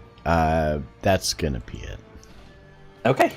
All right. So casting forth this sacred flame, you see this creature that was already bleeding and hurt from the great axe that Uru was handling rather. Is struck in the face with this. You see it screaming out loud, the same bestial roar that you heard before, but now very much in pain as this thing looks severely beaten, cut up, and burned, but still standing. Berwin. Beating Oh up boy. this thing's dog. Okay. So I'm gonna come right to. Oh my. Okay. Oh my. Oh my. What is 16 foot? Okay. Okay. 60-foot line. Bringing out the big OAOEs. Let's go. Okay, I can do this. Yeah, I'm gonna cast Sunbeam. Okay. Right Shit. along this line. Alright, let me see the line. Alright, so you'll hit 3 of them. 1 big dude, 2 little dudes. Alright, go ahead and cast that spell for me so I can see what it is. A dex save or it's a con save? I can't remember. Con save. Alright, con save. If they fail, they're blinded. Alright, well, this guy's dead. Just 2 HP, not enough to survive that regardless. He's dead. Alright, Yay. so the other 2 will make con saves. Here's a big boy. 9, solid. And little dude. 19, alright. So half 11 damage, damage. right? Alright, so half damage to little guy, full damage to big guy though, and he's blind. 22, and he is blinded. Get him. Okay. They Anything else? take a step here. And there's not really space. Okay. Nope. Nope, no space. Okay, that's it. No space. Alright, so Berwin moving forward. Did you say you had a magnifying glass for this? I can't remember.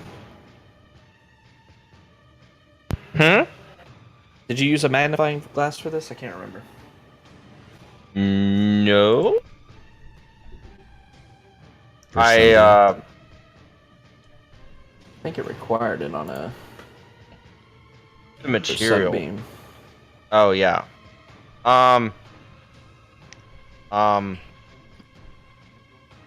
Yeah. Well, either way, however you flavor it. You start moving up the hallway. You see several of these large creatures moving forward in a very menacing way. So you raise your hand up, casting Sunbeam. This bright flash of radiant energy soars through there, ripping through this lizard over. Actually, I think Erstrel has to save too. I tried to make it. I was right here when I cast it. Do it in such a way that it avoid. Okay, all right. So he doesn't have to. Yeah, Okay, and so then it I ripped moved up.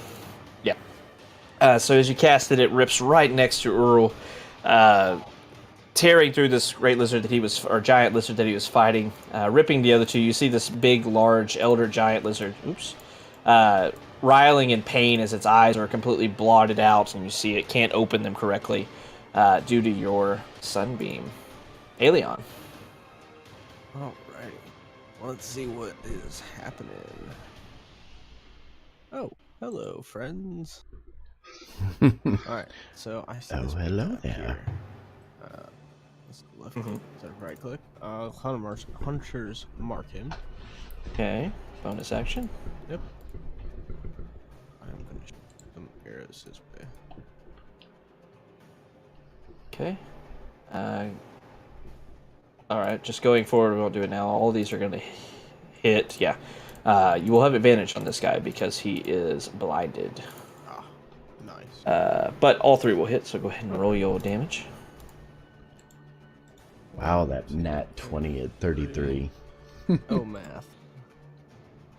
Yes, math. Let's see here. So bottom one is 19, the second one is 15,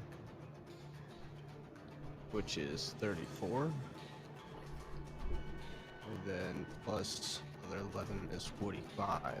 Plus 6 is 57. Because the 1 becomes a 6, right? Because it's just a max roll. The arrow would become max, but like Hunter's Mark doesn't go to max. Okay. So does it even get that second roll, or would it just Yeah, it still does. No, it still gets second roll. It just doesn't get max roll. Only your weapon damage does. 19 I got 62 as the damage. plus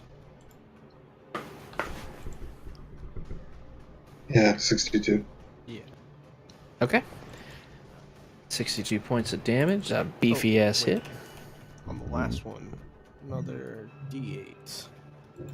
Because first turn of combat, ignore the thing. Okay. So another 7 69. for damage. 69. Nice. All right. Anything else? No, that's it. All right. You see this giant lizard just shaking its head violently. It can't see you. Quickly release 3 of your arrows out. One rule that we have been doing incorrectly, actually, but we are starting to do correctly now. You watch as these magical arrows stream, through the air, impacting with somewhat ferocious hits into this thing's flesh. It wails in pain once again as you do massive damage to it. You can tell, though, from a distance that the magic within these arrows begins to immediately fade as they are launched forward and disappears. They become non-magical arrows after you shoot them. Fair enough. That makes So, sense. yeah, that was something I read after one of the games one night, and I was like, oh, I've been doing that wrong and just giving him bottomless arrows. That makes sense now. All right, so yeah, arrows fired off that are magical will become non-magical after firing them going forward. All right, but dealing massive damage to this guy. He's still blinded, he's hunter marked, he's alive, but hurting. Kaylin. Boy. Gonna run up to... Oh, hello. Look at all you friends to play with.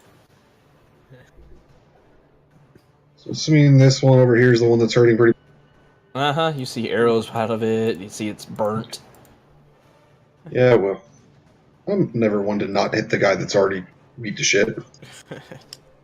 Oh shit, that's not supposed to be on disadvantage, but whatever. Yeah, go ahead and turn it to advantage, actually. Like you need it. Yeah, I don't think I needed it. Don't need it. There's always the possibility for a nat 20 though. So Well, that first Keep one that in was. Crit. yeah. So roll your first one with nat 20 then. Well, just a +10 to whatever it is. Okay. Yeah. Go ahead and roll your damage. All three hit. 28, 36. 36. Okay. Anything else? Nope.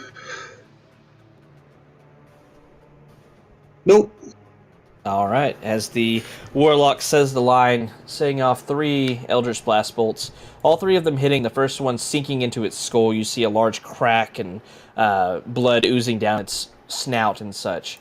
This thing stumbles backwards a few steps as it's hit. It looks like it's barely standing, but is still alive.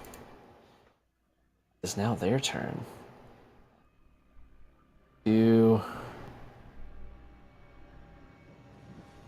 This one's going to move.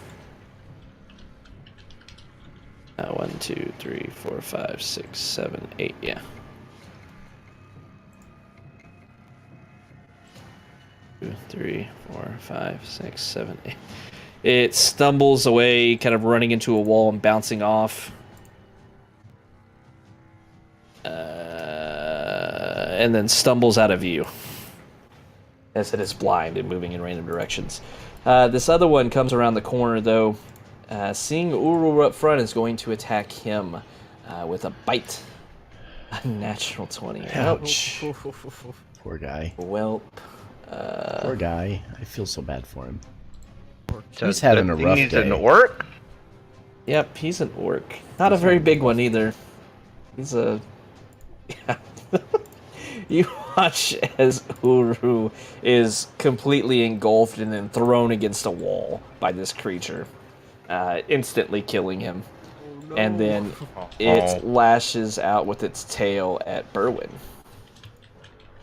21 to hit Berwyn. Yeah. That, All right. that hits. All right, make a strength saving throw, please. Okay. Oh, sorry. I was tabbed out. I couldn't do anything. It's already been called as a hit, so I can't do anything to help you. I'm sorry. That... Solid. Okay. All right. So you take 14 bludgeoning damage, and you are knocked prone. So this creature's tail... Yeah, man, your sunbeam drops. Oof. All right.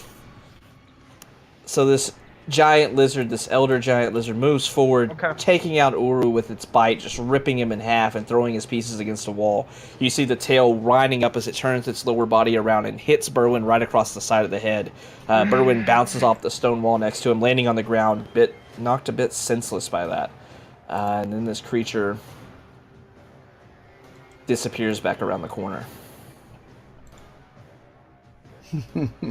This guy's dead.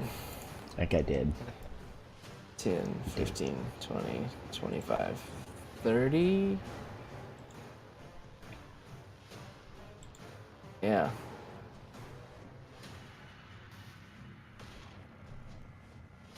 Got started. I can't see spaces.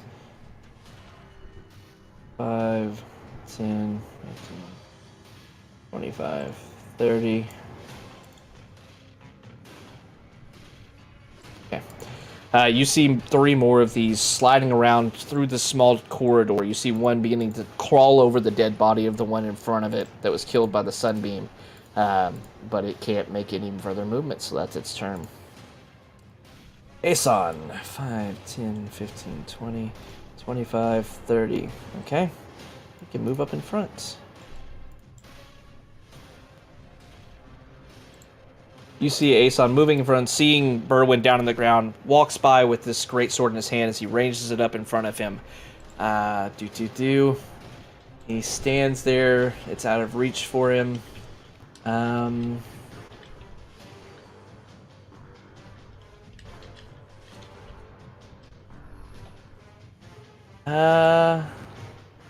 Yeah, that's unfortunate. He's going to turn around and scream out towards Markinor, saying, "Get your friend to safety, I will hold them back," as he gives you leadership with his action. So if you do a attack roll or saving throw, you can add a d4 to it. Interesting. All right, and Ason's turn is over. Markinor, it's your turn. Okay. Going to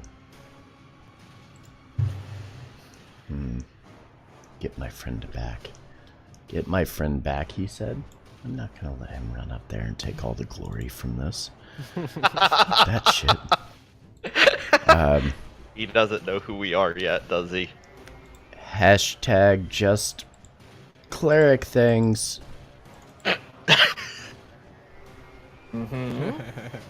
At 4th level. Of course. Of course. And bloop.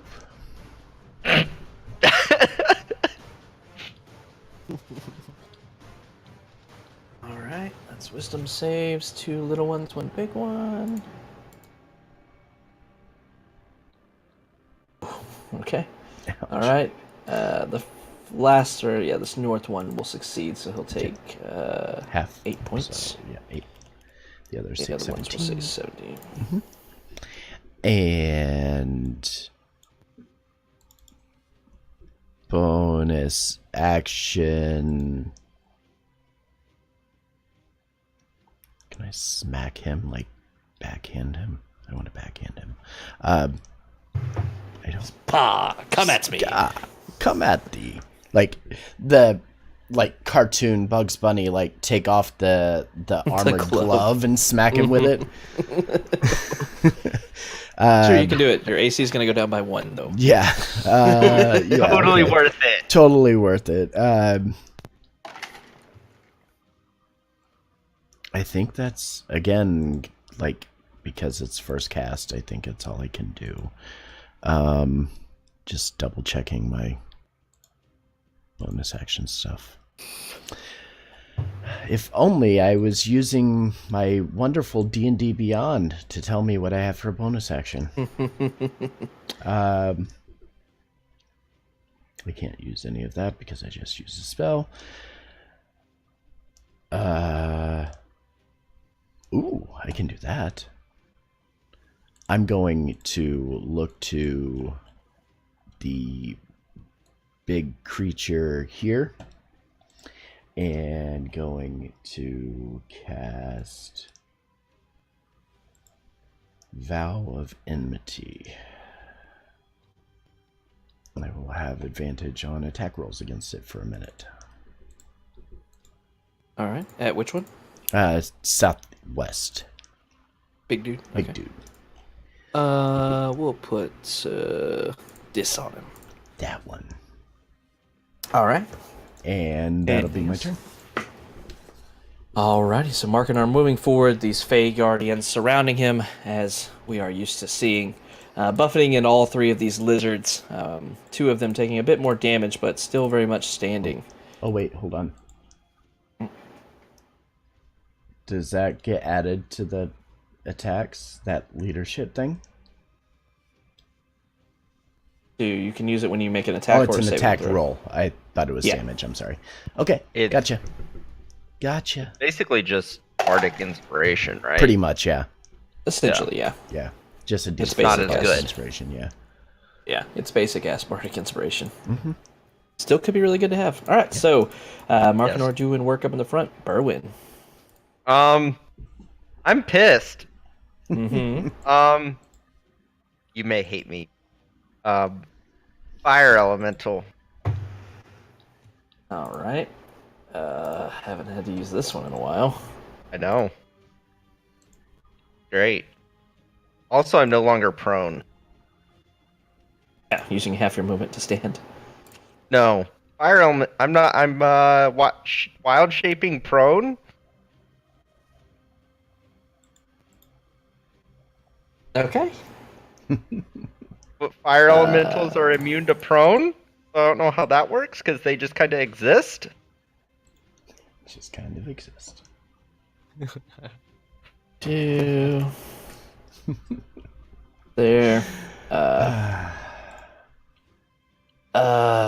Man, you were super cramped for combat. Either Kaylin's going to have to move, or Aeson's going to have to move. Fire elementals can control their size also. Yeah. That's true. I'll I'm also moving. lower you down there. All right. So GM layer there. Okay. Fire elemental is up. So, oh gosh, I can't see. You should be able to. I don't think I have control over the token because I can't Should. select it either. Token. Druids Properties. always breaking things. Oh, Make why sure is you it? duplicate it. It has been There we duplicated. go. It reset it whenever I brought the token over. Oh. So I had to put it back on the Berwyn version. Alright, there we go. Oh, Fix that later. Anything to make things complicated. oh, really? Okay, I'm gonna move right here. Hi, buddy.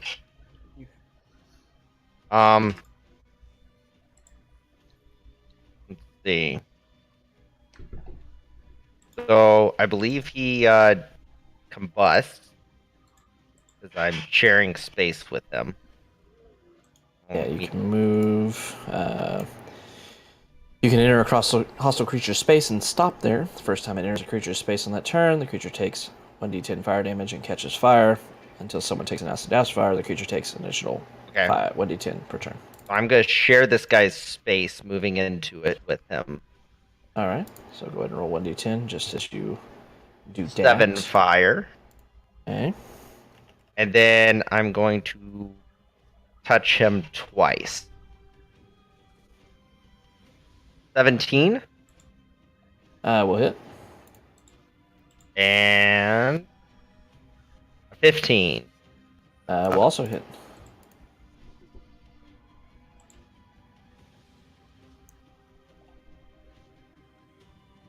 He's already on fire. So 11, 12, 25 fire damage. 25, okay. Alright. That's it. Alright, so Berwyn moving forward, slashing out with his new fiery form as he takes on the form of this fire elemental hovering on top of this creature, kind of the fire lapping over the edges of it as it's lapping right next to Markinor, who's kind of like, oh shit, that's hot. Alright, Aelion. Well. I'm gonna move up to here. This isn't the guy that Hunter's marked, right? He moved up off of this way, right? Mm-hmm. Yeah, he went to the north. That's what I thought. Alright, well. I can't move my Hunter's mark because that other guy hasn't died. Oh, I cannot see him. What the hell? Oh no. Just saw something weird just happen. Oh, I'm off. Interesting. Too. yeah, I tried to... Oh, that's not the right one. Go away, Berwyn. Sorry, Tried I'm to still move breaking Berwyn's things. token, and it broke shit. Alright, there we go. Oh, Oh. oh. Still breaking. There you go. Okay, There it is. Alright. I'm GM layer. You know, I'm just gonna stay here and pulling a couple of arrows at this guy in the front. I will. A couple regular arrows. The 15? one right in front of you? Yeah. Yeah, both those hit. Oh, ignore this. So 17. 17, okay. Then I will swap out to my swords and use my bonus action to ignite Flame Tongue. 17 damage to him. Alright, so firing off two arrows off, hitting this creature, pretty solidly in its middle. It kind of recoils back from it, doing good damage to it, but it's still standing. Anything else? So I will swap out for my swords and Okay. ignite Flame Tongue with my bonus action. All right. So now having 2 swords in your hands as you put away your bow, Kaelin. I'm just gonna stay where I'm at and slinging some Eldritch Blast at this front one. Sling the Eldritch Blast. All 3 hit. Jesus. Yeah. There you go. God. Yeah, 35 damage kills it. That was 40, but that's even worse. Oh, either way. Yeah, 40 Yeah. damage. Jesus. Yeah. Then I'm gonna just say to Aeson, yeah, we don't worry about that when he falls over. He usually gets up as something else. All right. So sending out very powerful Eldritch Blast, cantrip by the way, doing massive damage to this creature as it's blown back and forth with the 3 hits. You can hear and see its body breaking apart as it lands heavily onto the ground, somewhat further clogging up this hallway. All right, this thing, Fire Hurdy, it's going to take Is on fire. 3 points of damage. You did see to subtract 6 damage. Yeah, I already fixed it. Okay. Yeah.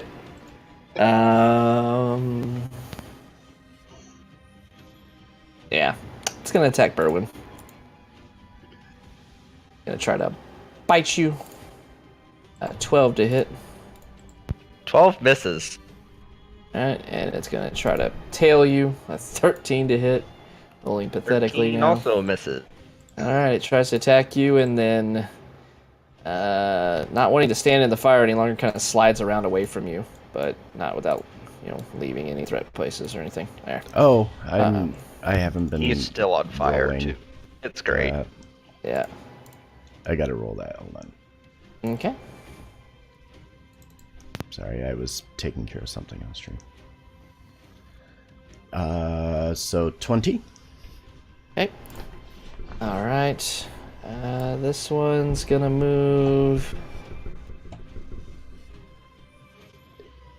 Oh wait, no, it's still blind. Does it get a con save? Let me see.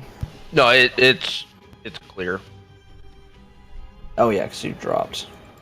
Well, not because I dropped it, because it didn't get hit again. I think it's at the top of my yeah, so your turn. next turn. It resets Yeah. everybody. Yeah. So that thing is not blinded anymore. What's the distance here?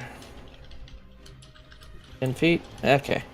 Without entering into the crazy Fey bullshit, it's going to use its tail on Markinor. 10 feet. It's gonna miss. Alright. Takes a few steps back because it's super hurt. Doesn't want to fight giant lizards. 2 of them are dead. This one's inside. 17 on its wisdom save, which I think beats. It does. So it will Still take takes 10 damage. Yeah.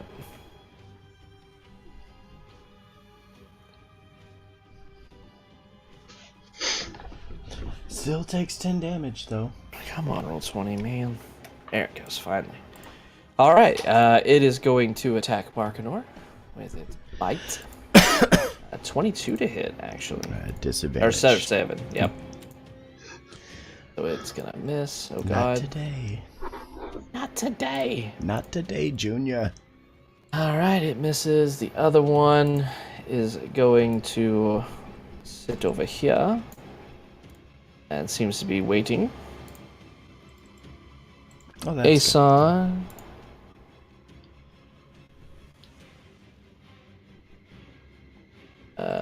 Gonna move forward. 5, 10, 15. Kind of looking around at y'all and nodding, a bit satisfied with how good y'all are doing in the fight. He wields his greatsword at this giant lizard in front of him and is going to swing it twice. 17 and a 22 will both hit for 17 damage. Is going to kill this creature. You see the greatsword flying through the air, slashing twice through it, doing massive damage as he cuts off a limb and then stabs it in its face with the second flow. And that's his turn. Markinor. Okay.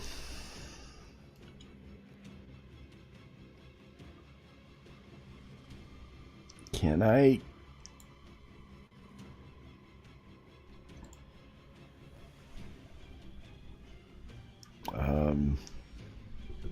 That's as far in as I could get without leaving the range of this guy. I'd say that probably doesn't get him, though. The one to the north. No, he's kind of on the Yeah, edge he's there. on the edge of it. So the one to the northwest, however, he matches. So 10. Yeah. Still alive. Still alive. Okay. And I'm going to attack to the southwest, the big guy, twice. Oh god. Oh god. Go ahead and roll me a D100, please. Yikes! Wow. Wowie. That's only a little. That's something. I have advantage. It doesn't matter. It doesn't matter. Okay. All right, so go ahead and roll your damage. Okay. So 13. 13, okay. All right, so as you're hitting with this, you see it staggered back from this heavy hit from your Hammer of Durganon. Since both your hands are occupied, you can shove this creature in an attempt to, knock it prone if you would like to. Yeah, let's do that. All right, athletics check. Okay. I can do this, I think. God, roll 20. All right, Yeah. you knock it to the ground. All right. And since it is on the ground, I mean, I can't get double advantage, so it's Not it's quite, fine. unfortunately. It's fine. 16. We'll hit. Oh, okay. And it's considered an auto crit because he's on the ground, yes? Because he's prone? Is that how that works? No, that's restrained. That's unconscious. That's Stunned, restrained or unconscious, yeah. Yeah. I was like, wait, That would be no, I'm wrong. disgusting. That would be disgusting. I'm like, wait, no. No, no. no. You want to play a high lethality campaign? There's a homebrew There rule. you go. Yeah, so hits him again, and yeah, that's the end of my turn. All right, so Like, two no, heavy that's not hits. You right. see As soon as I Marketer said it, I was pushing like, no. forward so hard that he knocks this lizard to the ground with the heavy blow from the Hammer of Durgan. He hits it once again, slamming its head with the end of the hammer, doing pretty good damage. It's laying on the ground now, prone, unable to get up for a second, looking knocked a bit senseless. Berwin. I'm gonna move right up onto both of these guys. They both 8. First time it on a turn, it takes the fire damage. Okay, and then it also catches fire. Okay. So 7 on the bottom top. I didn't call it. And then 8 on the other one, and they're both on fire. I'm going to touch the one to the south, though. I'm going to attack him. Advantage, so a 15. We'll hit. 9 damage. Another 15 for 10. All right. And that's my turn. All right, Berwin moving forward, engulfing these two more lizards. You know, Berwin not even really holding a humanoid form, it's just this flowing fireball that's just engulfing these creatures. After roiling over the bigger one once again, you see that both of them are looking very hurt. Aelion. Alrighty, let's get in there. Oh. Boop, 30 feet. And this guy right here to my south who is prone. I am to swing. Oh, well, I'm just gonna pull this one first. Uh-huh. Ignore the hunter's mark. Which one are you swinging at this time? Or you're The hitting prone the one. prone one? Okay, yeah, that's gonna kill it. Okay.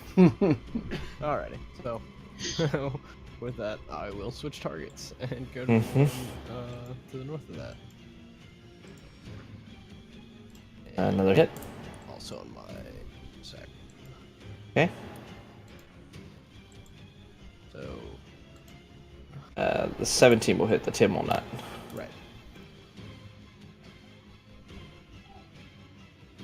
Are you doing oh, wait, okay, I'm Yeah, stupid. yeah, Never that mind. was. Alright, 9, okay. Yeah, it just melded into Flame Tongue, so I thought it was a Flame Tongue roll. Mm-hmm. Alright, yeah, we'll kill that one too, anyway. Oh, really? Yep. Yeah, Kill Stealer!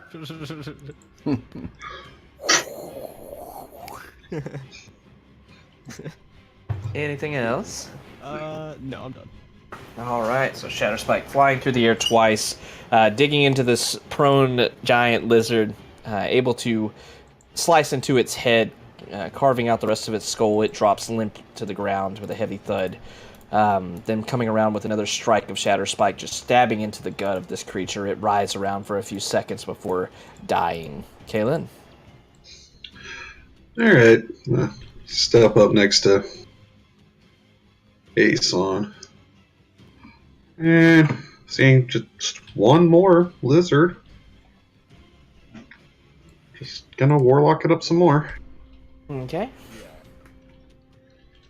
And they all hit. And just go ahead and narrate how you killed this last Elder Giant lizard. Okay. I think I got it now. Okay, I'm just gonna assume it's kind of like, yeah, well, I don't care. Okay, assuming it kind of reared up a bit, seeing all this weird, stupid damage from a fire elemental and spirit guardians and this elf coming out of nowhere and just slashing the crap out of everything. So it's kind of like, what the hell do I do? And I'm just going to hit it 3 quick shots. 2 to the chest, 1 to the head. All right. And it's just going to As the- keel over backwards. You see it falling backwards from the blows from this, the force damage just shoving it up against the wall as it's hit for the last time across the head. Slumps down on itself. You see it just slumped over sideways. And they are all now dead. Right, so you look back behind you and see Aeson, no worse for wear really, cleaning his great sword of the blood of the giant lizard he killed. Unfortunately, you see a somewhat torn apart orc body that was Urul lies behind you. As you glance around this lair, you don't see a lot actually. You see a lot of bones and such, and as you're kind of examining them, you can tell that the bones seem to be of different creatures. Some of orcish kind of stature and shape, and also some more of troglodytes stature and shape, kind of having the reptilian look to them. It seems these creatures were having their nest here and feasting on whatever creatures they could come in contact with. But unfortunately, they didn't seem to have a hoard of treasure or anything here. They're only lizards. Is there any... So you say there's a nest there? Yeah, you see like some bones and where it seems like places where these smaller lizards were resting and such, like little beds and such. But looking through the nests and everything, you actually don't find anything of use, just leftover food bits and bones and such. Any eggs? No eggs. Okay. Just need to know if there's something I gotta smash. No, it seems to be kind of a staging area. You do see at the northeast corner of this room, or this chamber rather, there's a large sinkhole that kind of leads into the earth below. You can tell that it seems to probably lead off to some tunnels and such. It seems to be well traveled, More than likely, these creatures were searching for other things through this tunnel as well as within this cavern system. All right. So real quick, while we have a second to discuss this, everybody that's watching, if you are interested in possibly winning a free Yawning Portal giveaway for the end of tonight's stream, all you have to do is exclamation point raffle. Enter yourself in for it. At the end of the stream, I will have it select the winner and send it to you guys or let you know here in chat. But yeah, make sure you get entered. If you don't enter there, that's really the only way that I know who to select for it. So go ahead and give me the entry, and then at the end of stream, we'll issue that out to somebody. Hard to tell. You can just tell straight down for some feat. Okay.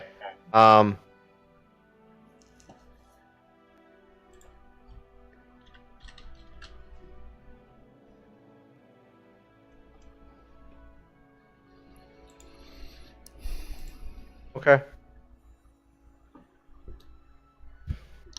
All right. So what happened?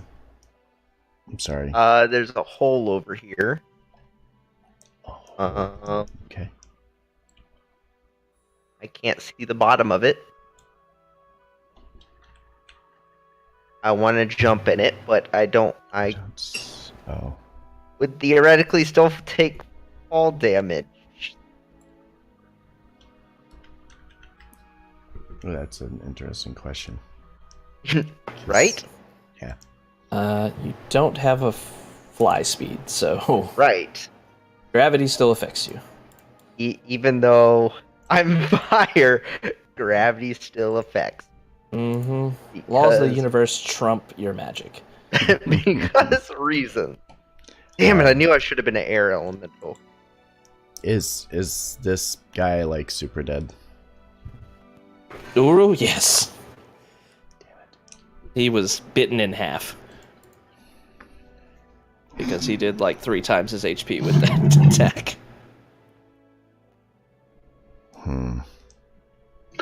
That would be super dead.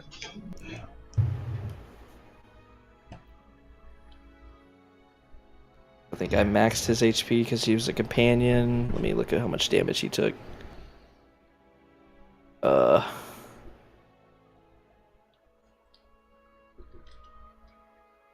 is it? There it is. Yeah, 21 and 14. It was just over twice his HP, not... Actually might not have been. Maybe I overdid it. Oh wait, no. Full damage. 30, 51. Yeah, it was well over. That was massive damage death. Okay. Guess that answers my question. Can be brought back. You have all the pieces, but it's gonna take something pretty powerful to bring him back.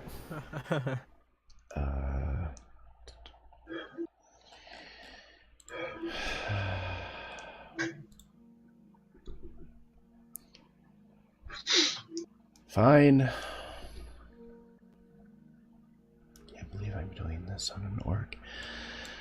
I'm gonna motion to the others and say, just give me a second and reach into my bag of holding and pull out my bag of diamonds worth 300 gold. And I'm gonna kneel down beside this orc and place the diamonds on its chest and kind of hold it over top of him and cast Revivify. Yeah. All right. Yeah, we'll say that you get the pieces of Uru and push them together in such a way that you think the spell should have a healing effect on him. He's not missing body parts; they just aren't attached anymore. I'm trying. This is the best I can do, people. This is the best I can do. Yeah, This is all I got.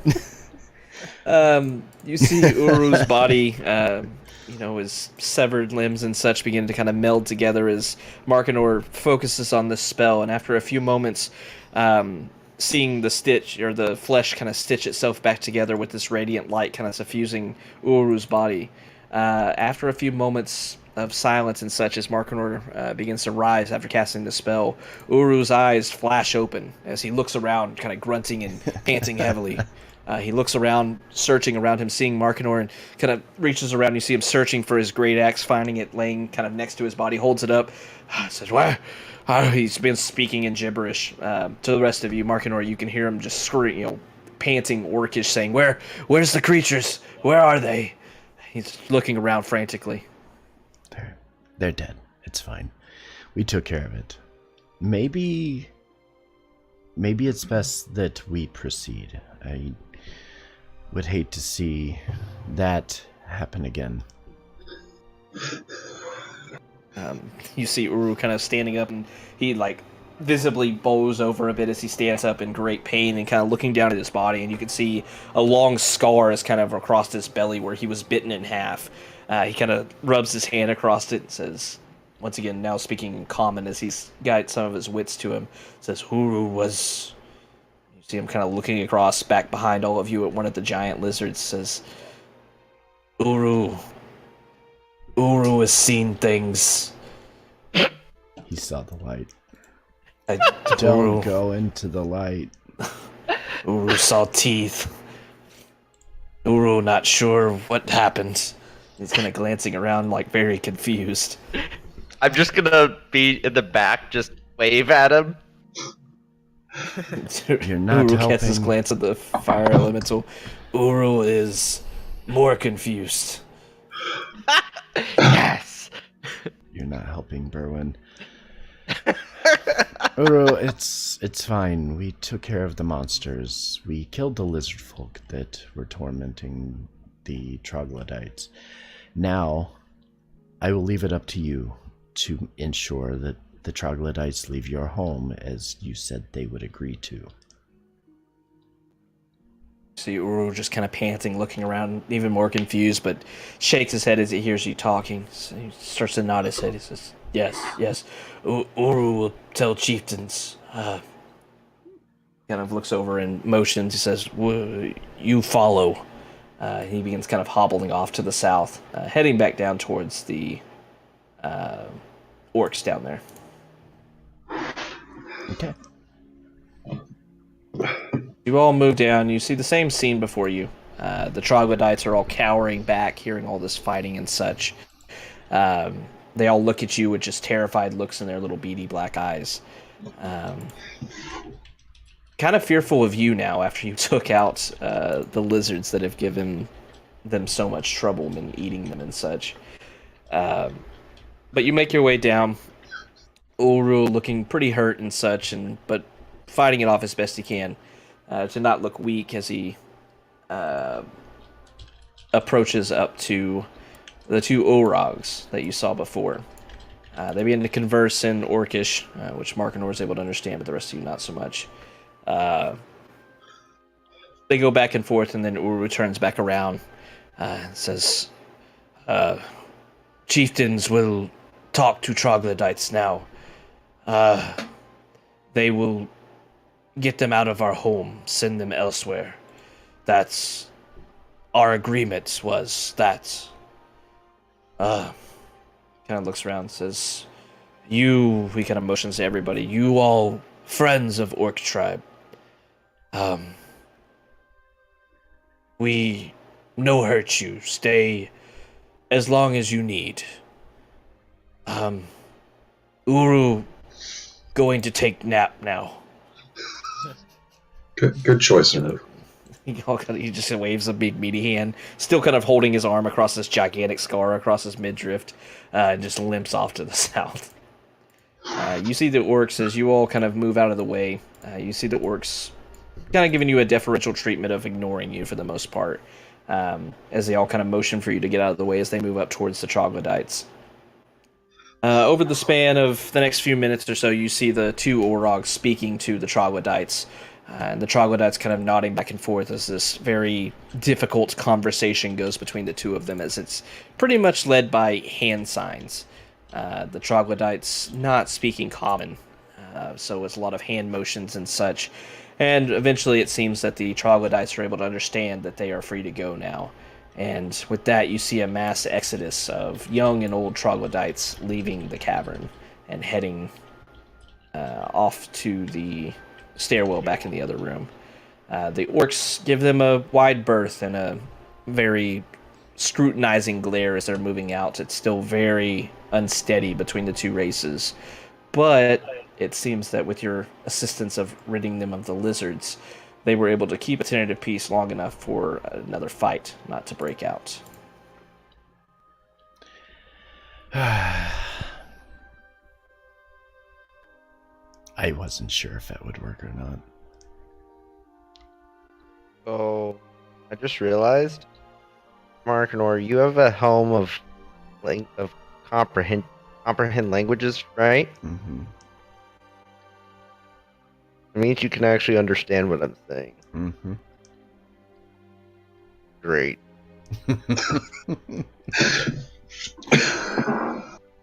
I understand everything.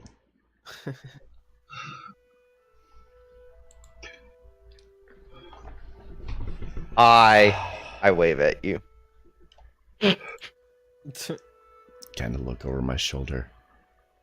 That's fine. Whatever. I'm just gonna go now. All right. There was that rock door cave-in thing to the south. Did we want to go check that out too, perhaps? Markinor relates to the rest of the party. Berwin found a tunnel cave that leads into darkness. He wants to know if we want to go check it out. Yeah, I remember seeing that one. We could do that, or we could go to the north and see what's in that area. There could be those stone giants, possibly. Yeah, that's kind of what I'm thinking. I'm thinking that if we go north, we'll have more luck. Especially considering they didn't seem too concerned once they learned that the two elder lizards were dead. Yeah. Leads me Okay. to believe there's probably nothing down the little hole there. Except for the fact that it looks like a cave-in, but it also looks like it was just piled up to block a door. Yeah, that one to the south. South. Yes. I suppose we could check that out first. It's on the way, and I can check it out. Wait, which one are you talking about? This Down one. the south hallway over here. Oh. Yeah. Oh, the path south. Okay, yeah, I see. I Yes, see the what you're path south. Yeah, I guess we could do that and see how the orcs react to that. saying. Sure, let's do it. I do remember seeing a crap ton of orcs all the way down the hallway. Super stupid dark vision. Mm-hmm. Hi guys.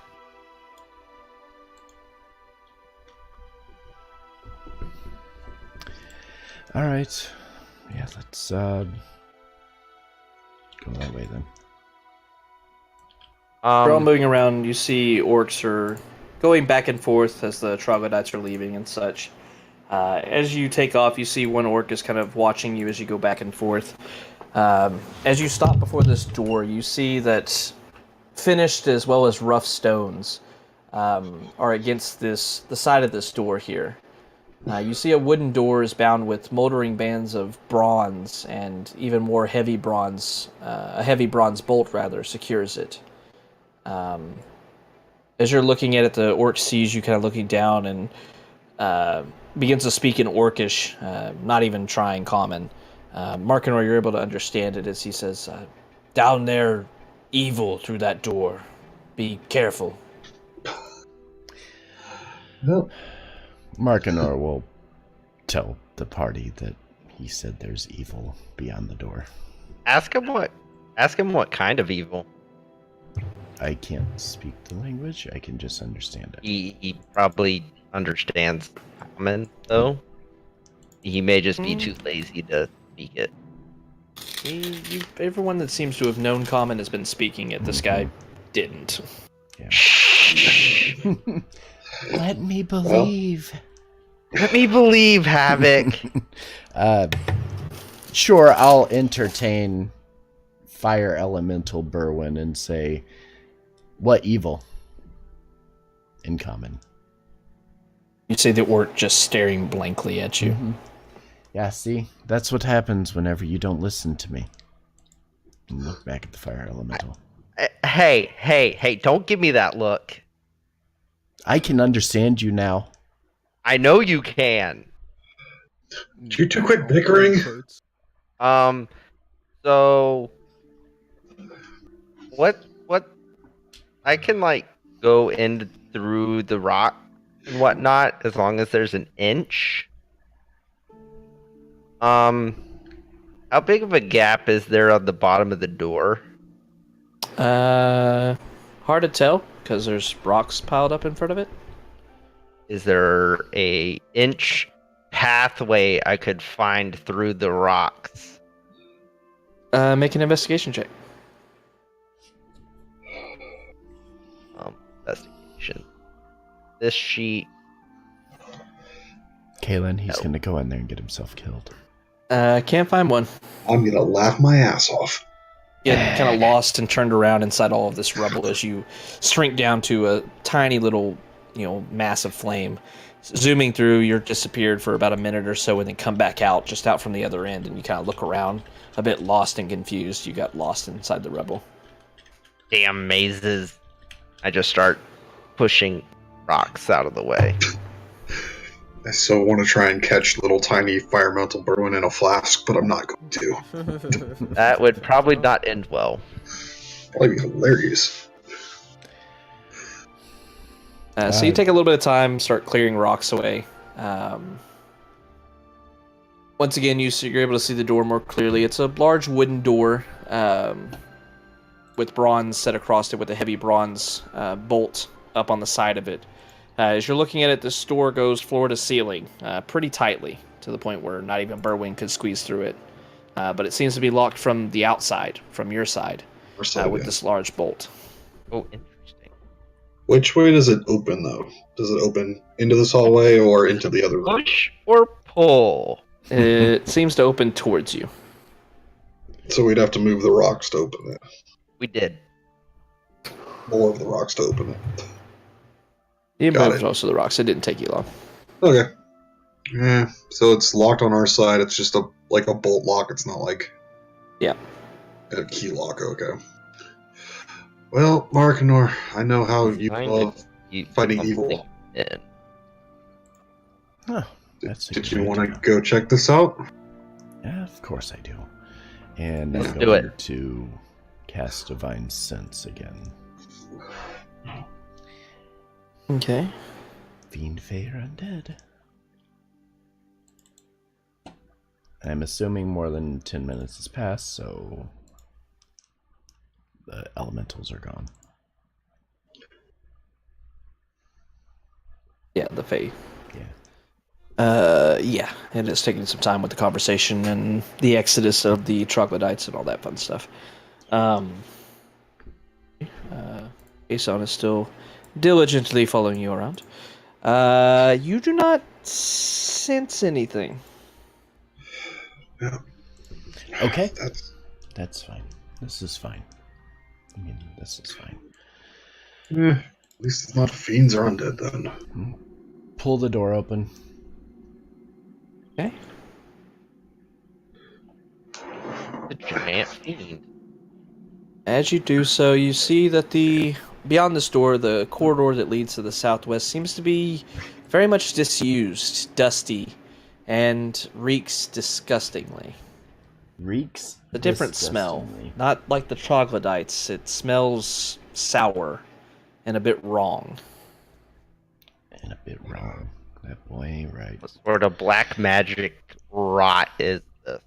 10-foot pole, sliding it against the pathway as I'm Okay. marching forward 30 feet. All Oh right. boy, you disappeared. Tap, tap, tap, sliding it around. doesn't run into anything.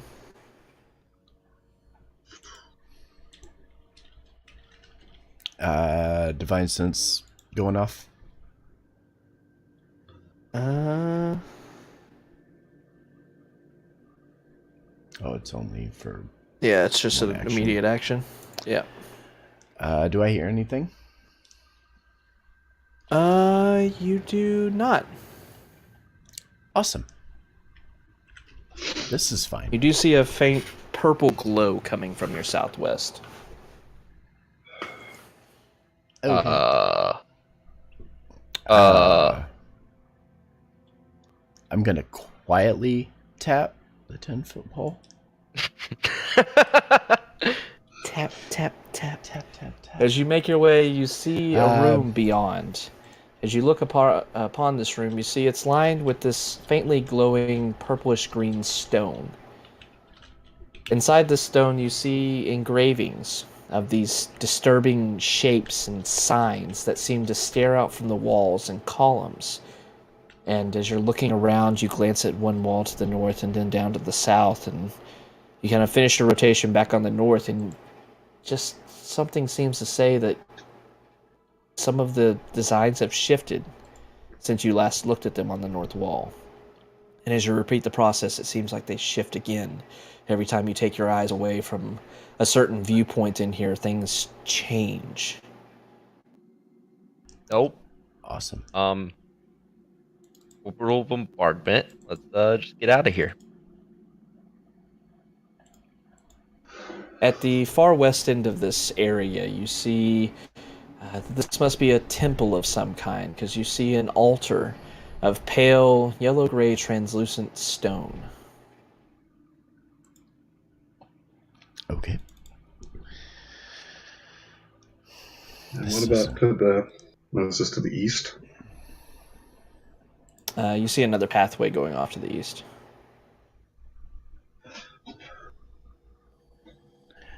All right.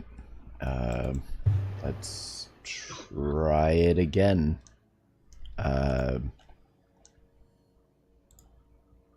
60 feet. As you're reaching out, you don't feel any tendrils of any specific evil. So you're not sensing celestial fiends or undead or evil or good, I guess. However, you feel coming from the walls and the columns, as well as the altar, and strangely somewhat behind the altar, just this imminent, very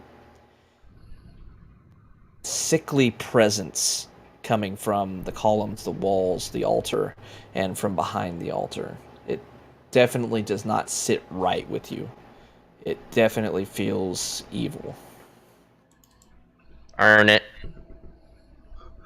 That's your solution to everything, fire element. Yes, I don't even know what you said, but that's what I'm assuming.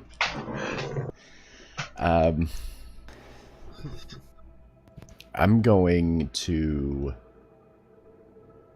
look down at the floor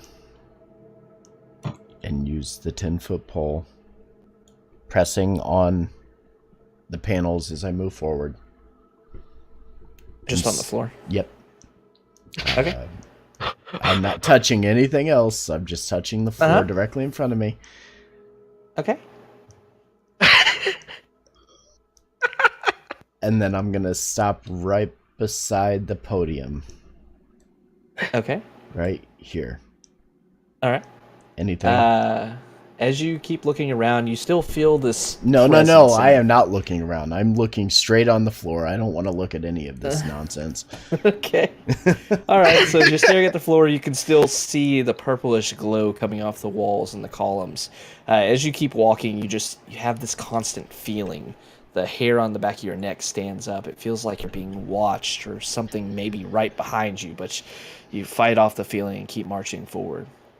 As you get closer to the altar, glancing at the floor, you can start to see back behind it, back behind the altar itself. You see appears to be a semicircular alcove with, you can see the bottom of what appears to be a black wall, or the back wall rather, is made of this purplish black, glassy appearing substance.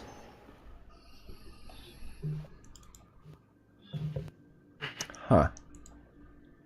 You don't say. Walk You behind all, Mark and as you all make your way into the room proper, you see Aeson kind of glancing around. He kind of mutters to himself, "This place does not feel right." All of you hear this simultaneously. You hear this whisper, almost as if somebody's whispering in your ear. It feels kind of similar, Berwyn, to when Waith speaks to you, but not quite the same. This whisper kind of echoes, blowing on wind that doesn't exist through your mind. And it simply says, "Stare into the abyss, and it will stare back." Nah, I'm good. Okay. So I got to the podium. Nothing actually on the podium, though. You see the altar lies barren. There is nothing on it. Interesting.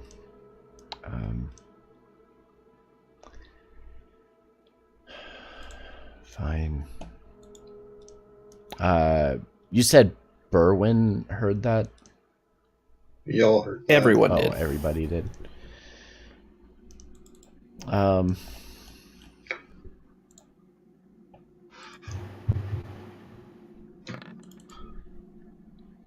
Do I feel like this was a good idea? Does this seem like something I should do? I mean, your cleric and paladin senses are tingling that great evil is here and must be confronted. It must. I don't see it, though. Heard it say, "Stare into the abyss and it will stare back." And you see this abyss-like wall back behind the altar made of this purplish black, glassy appearing substance. Fuck it. Alright, I'm doing it. I'm killing this, whatever it is. I don't know what it is, but it's gonna stare into the eyes die. of a cleric. Yeah, Into a hammer. do it. Yeah, I'm gonna look at it then. Oh, great. It's the whole mirror thing over again. That was good times. That was good. No! No! That was the opposite of good times. Forgot about the mirror. All right, so what are you doing, Marketer? Hilarious. Looking at it, I guess. So you're gonna look at the glassy substance black wall? Oh my gosh. Yes. Ooh, are you We're all sure? Oh. Yes. Okay. As your sight trains off of the ground as you hear this whisper, determination flowing through your being as you look up at this almost glass-like purplish black wall. And as you glance up at it, you can see the full reflection of your own body reflected in it. Oh. You find yourself staring at yourself for a few moments. And then you see tendrils of black. You see this writhing, amorphous form of sickly mauve and violet stretching these formless members to reach out for you. Make an intelligence saving throw, please. Oh, Oh, great. are you fucking kidding me? Of course it's intelligence. Fucking dump stat.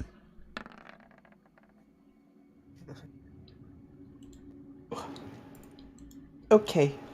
It is the mirror. Again. It's the mirror all over again.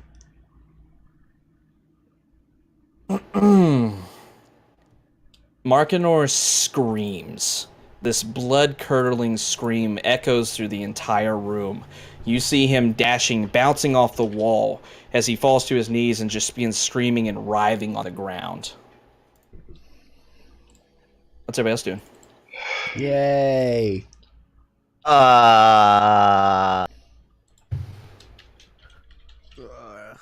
Indeed.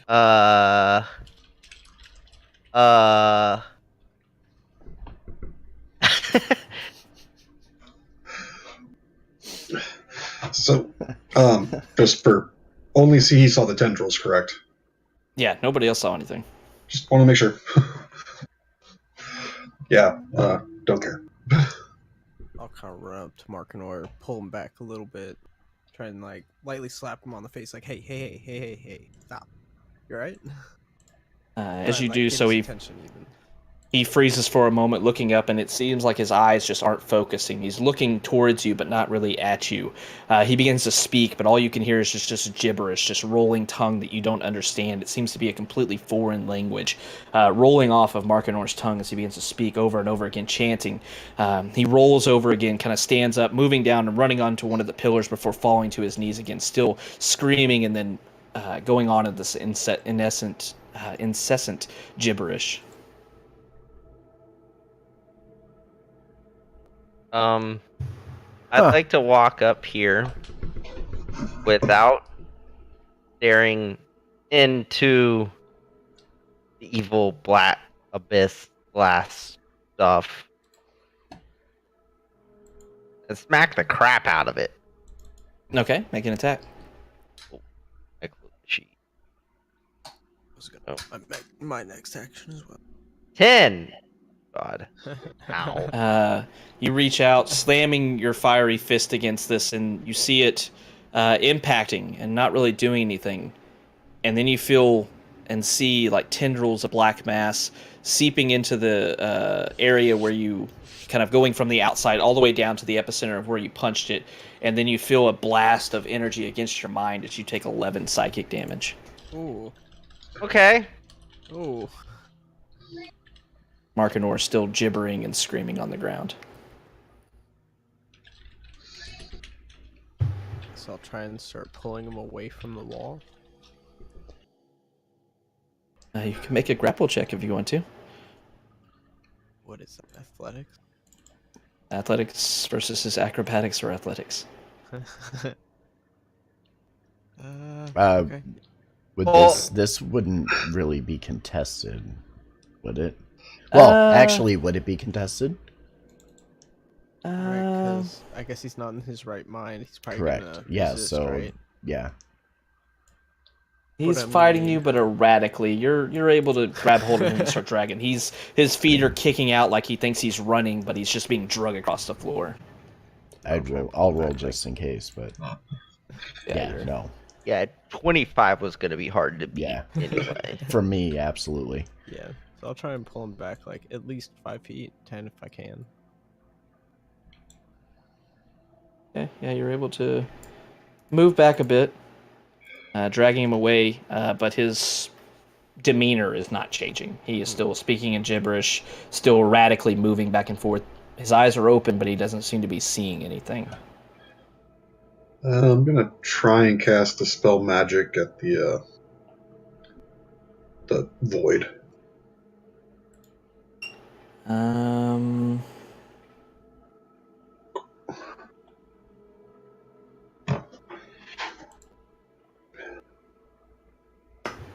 Okay. What level are you casting that at? I can only cast it at third. Okay. Make a charisma check then. Charisma check. Okay.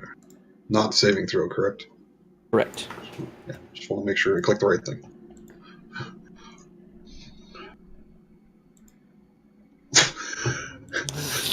Got it. You feel the definite presence of some kind of magic twisting in Marketor's mind, but it's strong. It is very strong magic, something you cannot take out right now. And your spell fails.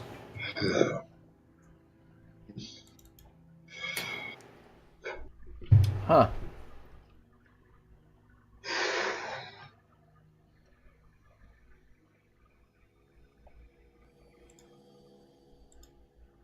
Hmm.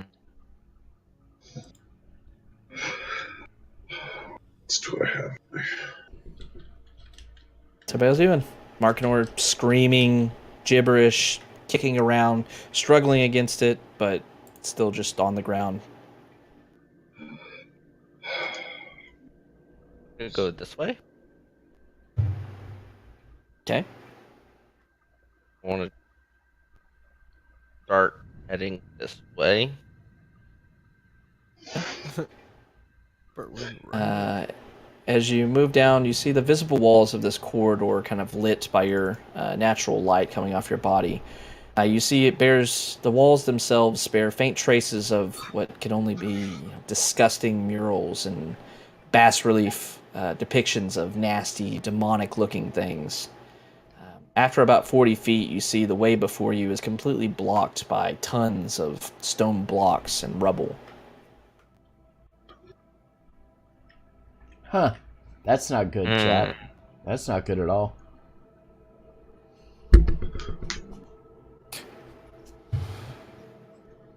Not good.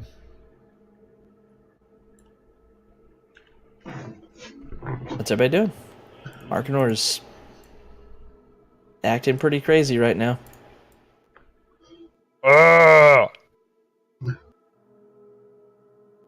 On the walls, podium, or pillars, is there anything that actually or is it all Do just... what now? Is there anything on that resembles writing on the pillars or the altar or the walls? No, as you're looking at them, you just see, weird shapes and signs shapes, that, okay. yeah, just set your teeth on edge, but no writing. Gotta make sure. Is there anything like on the altar itself? Altar is barren.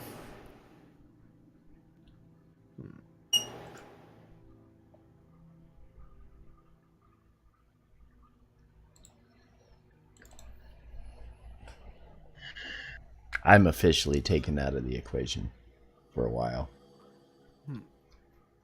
I can't help them.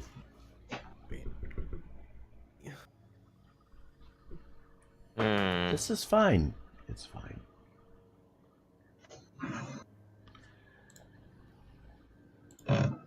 What does Aeson have to say about this?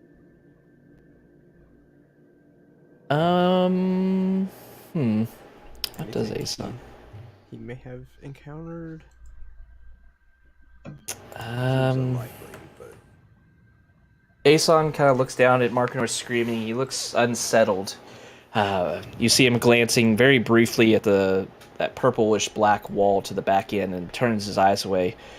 He kind of mutters out loud. He says, "This place is wrong. I think Markinor may be affected by whatever he saw in that." And he kind of holds his hand out, not looking at it, but points out towards the black glass-like substance on the back wall. Says he seems to have gone insane. I don't have any magic able to cure that, unfortunately. Guess who does? You do. Guess who can't cure it? You can't. All of you now, with Markinor yelling and screaming on the floor, you once again hear this whisper of wind going through your head as it says once again, "Stare into the abyss, and it will stare back." it's something I don't think we want to do. Kaylin does. She knows better. She'd much rather fight this thing in her own mind. I wasn't expecting that. Huh. I was expecting Sure. something to try to jump out and attack me, but insanity's Okay. fine, right? Spell slot. It's fine. Do. It's fine. I'm going to cast Banishment on Markinor. Oh God, are you really trying to fuck me up? Like, Do you understand what it does? yes. Read the spell. You go someplace, you're incapacitated. Well, you won't be thrashing about. I'm hoping it can cut off this mental connection you have. Okay. DC 8 Charisma. Yeah, go ahead and make a DC charisma saving throw, Markinor. It's a what? A DC 18. what? 18. Markinor remains where he's just screaming, gibberish, thrashing about. The spell fails. No, I just want to punch him. Yeah, can we like try and knock him out maybe? Can I That would- willingly? No, I can't willingly fail the saving throw because, yeah, no, I can't. I can't willingly do anything right now. Markinor still screaming, still speaking gibberish. All of you looking at him, just somewhat helpless. I'm gonna not like staring at it, but I'm gonna try and see if I can break this wall somehow. I guess. Okay. Just start beating at it with Shatter Spike. All right. Make an attack roll. You strike the wall, Shatter Spike just bouncing off the wall. You feel this tendril of cold energy going up your spine, kind of tingling up as you look at the wall, and it seems to almost shift before your eyes. These symbols and such, and disturbing signs moving back and forth around where you just hit it and then freezing again. I want to try one more time. Okay, make an attack roll. You hit it again. Make a Constitution saving throw, please. Well, at least you can do All that. right. You feel sickly tendrils once again going up your spine. You feel it spreading throughout your body, but you're able to fight off the presence of it before anything happens to you. Getting angry now. I'm just gonna try one more time, just with all my might, to smack this wall. Okay. You hit it once again, but once again bouncing off the wall. Nothing happened. Another con save. Oh man. Can I over here? All right, still fighting off the presence of this sickly feeling spreading through your body, but definitely seems like this wall is just impervious to all of the damage you're trying to do to it. Yeah. But this isn't working. What do we do? Run away! I don't want to. I don't want to stare into the abyss. I'm not. Once again, that whispering sound going through your mind. Turn my back to the wall. No. Gonna get a psychological TPK, man.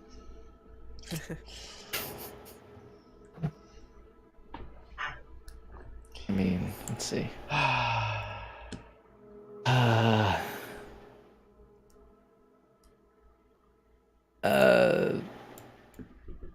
Aeson kind of looks around, seeing nothing happening, saying, everyone else is hearing that voice, yes? I nod. Wants us to stare into the abyss as Markinor did? We all saw how well that worked out for him. Yes, but why would it keep saying that if it already has what it wanted? Fine, I'll do it. I was going to do it, but that's fine. I already said it. Well, you go first then. Well, we can't understand you, Mr. Fire Breath. That's just the one guy that can understand him is screaming and gibbering on the ground. Okay, so Berwin, you're going to look at this behind the altar, at this alcove Yes. where you see the purplish black glassy appearing substance. If he Yes. fails this, man. All right. As you do so, you kind of move over next to it, looking in there, and you see your fiery fire elemental form before you, and then you see it over the course of a few seconds changing in your eyes down to your elven form, where you see yourself, just Berwin, standing before you. And then much like Markinor, you see writhing amorphous form of sickly mauve and violet stretching these formless members out to grasp you. Make an intelligence saving throw. Please don't roll terrible like the rest of them. Oh god dang it, I did. We're gonna fucking TPK to insanity. The one time I wanted double digits. XD, we're all dead. It's The fine. form of Berwyn in this fire elemental form begins writhing and moving around. You hear this bestial howling sound, as well as this gibbering sound. It sounds like the roaring of flames, as he seems to have been struck by the same plague that Markinor is going through. Runs into a wall, falls down, just kind of moving around, flames roiling across the ground.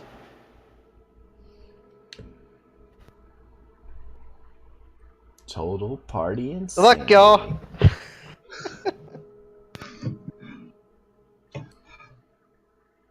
Aeson kind of looks up and says, maybe that wasn't a good idea, as he kind of sidesteps Berwyn flying across the room. Yep. Crazed fire. No.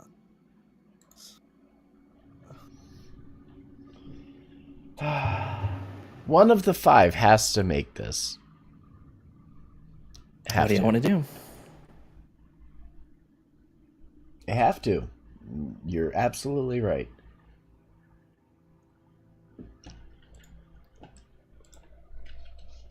Two of us can no longer help you, so best of luck. Mm-hmm.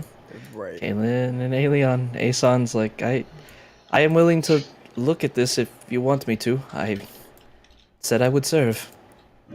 No, don't do that yet. Do I have? Okay, you Stupid. want to try to spell magic one more time?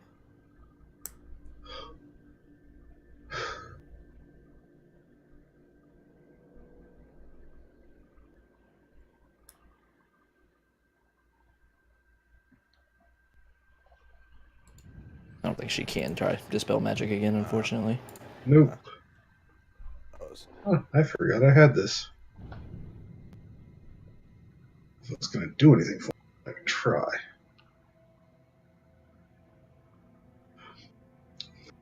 So I'm going to take out the mirror of the past that I've had forever and almost forgot about.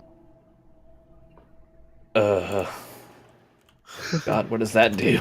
The holder of this platinum hand mirror can learn something about the history of a specific object or creature by taking an action to gaze into the mirror and think of the target. Instead of the holder's reflection, the mirror is past. Information conveyed is accurate, but is random and presented in no particular order. Once it is Okay. activated, the mirror gives information for 1 minute or less. Can't be used until the next dawn. Okay. You're going to do that, and what are you thinking about? That Oh hitting a god. purplish abyss Okay. behind the altar. If it As you spend backfires? time thinking, and still you have to concentrate very hard with Markinor and now this fire elemental ranting and raving and screaming and speaking in gibberish behind you. But you concentrate as best you can, picturing this glass-like substance behind the altar in your mind, and you gaze into the mirror. As you do so, you see a few scenes flashing before your eyes. You see what appear to be men dressed in dark robes and heavy hoods, appearing to be cultists of some kind, standing and moving up their hoods drawn over their eyes until they walk up behind the altar and stand before this alcove. You see several cultists in random scenes that keep playing, many of them walking forward, staring at the abyss before them, this glass-like substance, and assuming forms much like Markinor and Berwyn are, going insane after seeing it. But you do see one that stares into the abyss, and as it stares back, he does not go insane. And you see him turning around back towards the altar, and he reaches down and picks something up. Appears to be a small ring off of the altar that materialized after he stared into the abyss. And then the scene flutters away. Okay. Yeah. I will convey what I've seen to Alien Aeson and say, either we try to stare that we are what this abyss is looking for, or at this point we should probably just leave. Fortunately, I don't know what we can do for our friends. Don't see any other way to fix it. I'm guessing maybe getting this ring might be able to cure them, but I don't know. Well,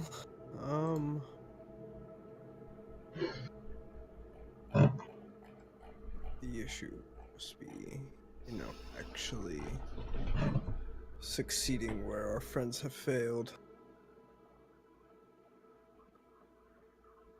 I'm willing to try. Yeah, try and. So I guess continue. I'll walk up and try it. All right. But as you stare at this, see yourself reflected within it. After a few moments, these intangible substances of amorphous and violet colored masses begin to reach out for you. Make an intelligence saving throw.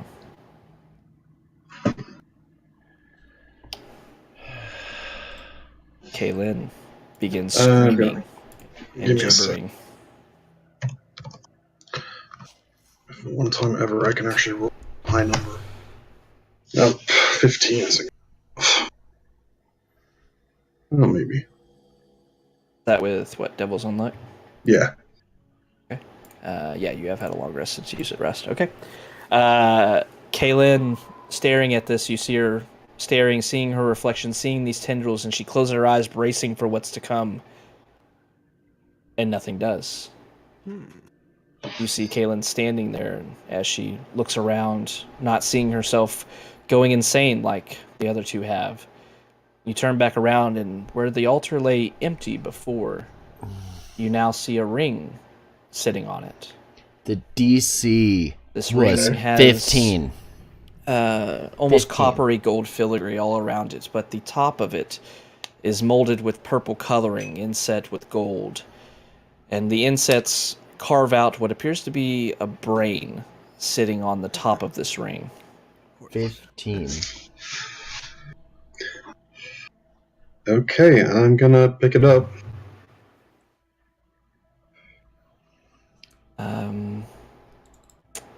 You hear a voice once again as you touch this ring and hold it in your grasp.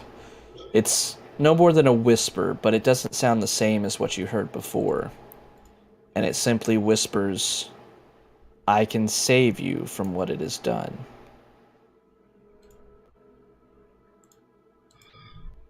I can save you from what it has done. Okay. And this is in my head, or... Yes. Okay. And how would you do that? A brief silence, and then the voice says again, "I can't see anymore. Only through this ring. The insanity that the mirror causes, I can cure, if you or others have been subjected to it." My friends have been subjected to it, so what do I need to do to cure them? Place me on their fingers. Okay. I'm gonna walk over to Markador and place it on his finger.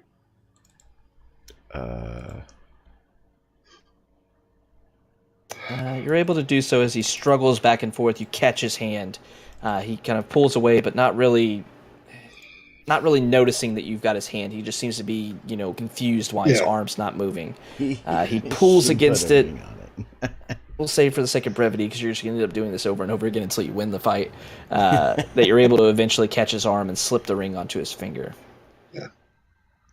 Markador, as you feel howling voices and echoes of evil and such, and tendrils of hate crossing your mind, blotting out everything of reality around you, you start to hear something else. It seems like you've been dealing with this for years.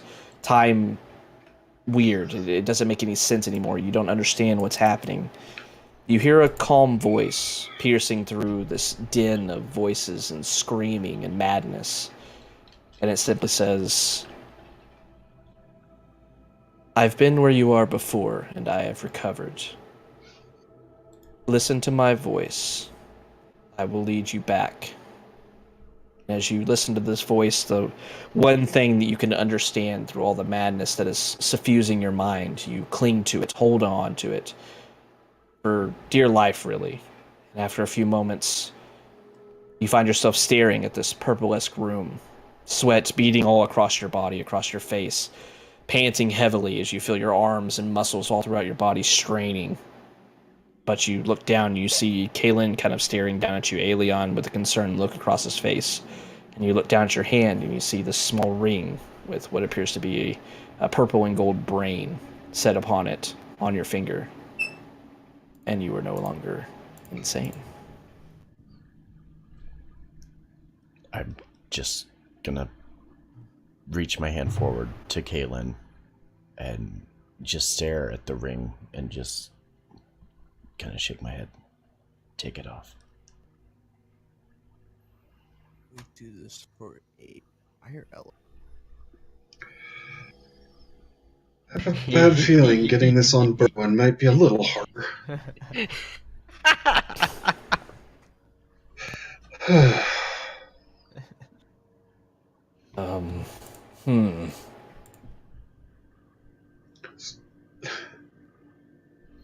You could just wait, what, 5 hours?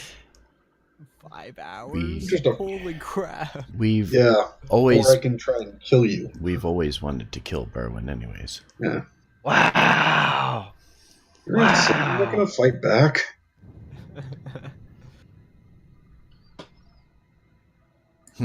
And you can try to stop him from leaving. You're not gonna be able, there's no finger. You can't put it on him. It's Yeah. not possible. I So knew that. you can take him out of his form, or you can wait.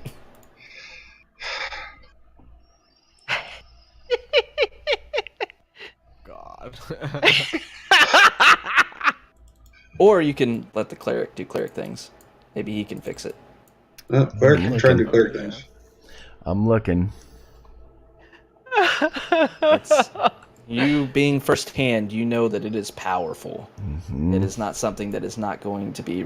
It's not going to be easily removed. If I slip the ring back on, can I hear the voice? You can. Can I ask that voice? Do you know of any way to destroy this altar of evil? A brief I don't know moment, if I can and help right now. you hear the voice kind of sighing, and once again speaks as I don't have it do not know of a way. My adventuring group came here. Well, I don't know when. Time has been odd since I occupied this ring. We came here once upon a time and faced the mirror as it seems you all have, and several of my friends were killed in the process. 5 hours. Driven insane, and in their 5 hours madness on the ran altar. into further dangers within the caves here. I tried to destroy it, and I even stared at it, and was able to find this ring. Unfortunately, in trying to save my comrades, I was killed, and I felt a choice before me to either occupy my soul within this ring or go to the afterlife. The teachings of Lathander that I followed said that I must reside within the ring to try to help any poor souls that might meet the same fate as I. I can't. Thank you for your sacrifice. Hopefully, soon we can help my other friend. But currently, he's an insane fire elemental. Has no fingers. That is unfortunate. Yeah. Trying to decide if we want to beat him down or wait. But I'm not sure how long. If leaving him this way for hours on end will be good for him in the long term. The voice seems to be thinking for a moment, as if there is anyone with powers of the devoted to deities. It is a powerful curse that has been put on your friend. Mhm. If they are able to remove curses or cast restoration at a greater level upon them, or some kind of powerful healing magic that may be enough to counteract it. But otherwise, I do not support a venture into hurting one's friends, but I May don't. not have a choice. I'll relay this to Markinor. See what he says. I don't think we have greater restoration or... I know remove curse, but I don't have it prepared.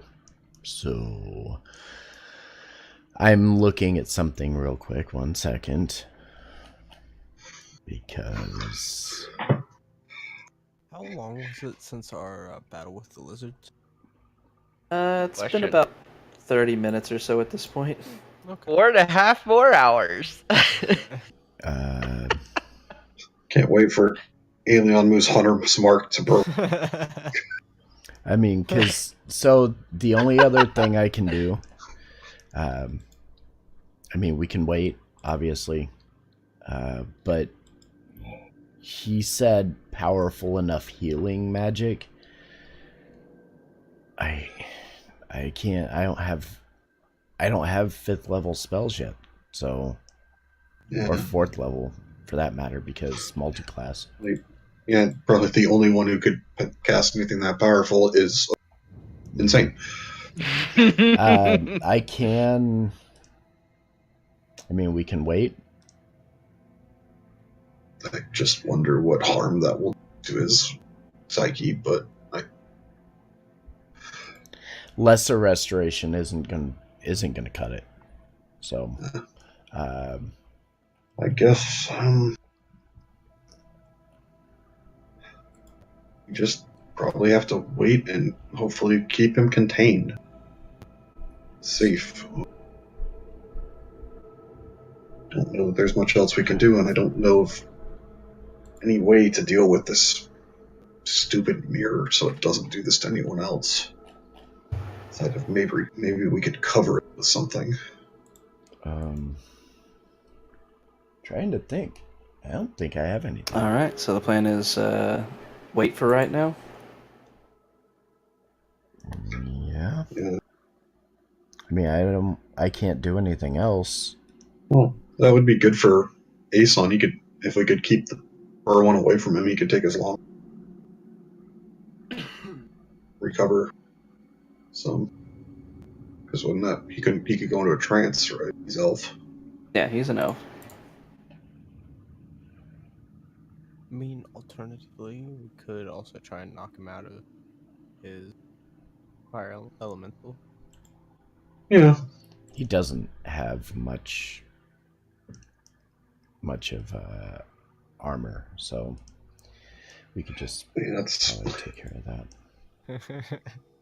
I'm sure this will not have any lasting negative mental effects on Berwyn. None. I mean, if nothing else, it might make him a better druid. I'm gonna use your own sword and hit you with it. Just kidding. Oh, that'd be funny. What sword? It's in his The one that's body inside right of you now. that we're pulling out. Yeah. It kind of doesn't exist right now. Let me It's check a part something of else. me. Man, I'm like digging. Otherwise, I could try and banish him. Maybe that would work, because if he's not on this plane, I don't know if curse would stick with him. I imagine it probably would, Yeah. because he's Yeah, well, hurt. 1 minute isn't 5 hours, so yeah, I guess we'll just have to have fun beating on Berwyn.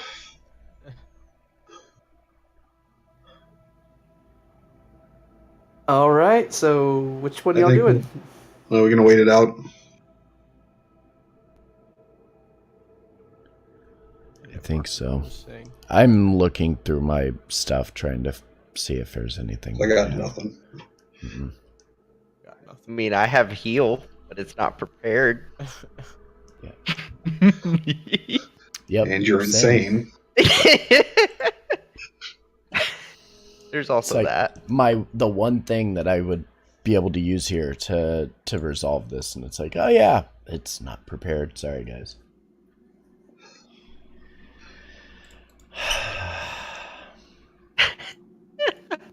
Yeah, I guess we just wait then. All right. If he comes near us, I'll probably swipe at him. Okay. Just saying. If he starts running at us, like, because he's insane, I'm probably gonna bash him in the face with the hammer.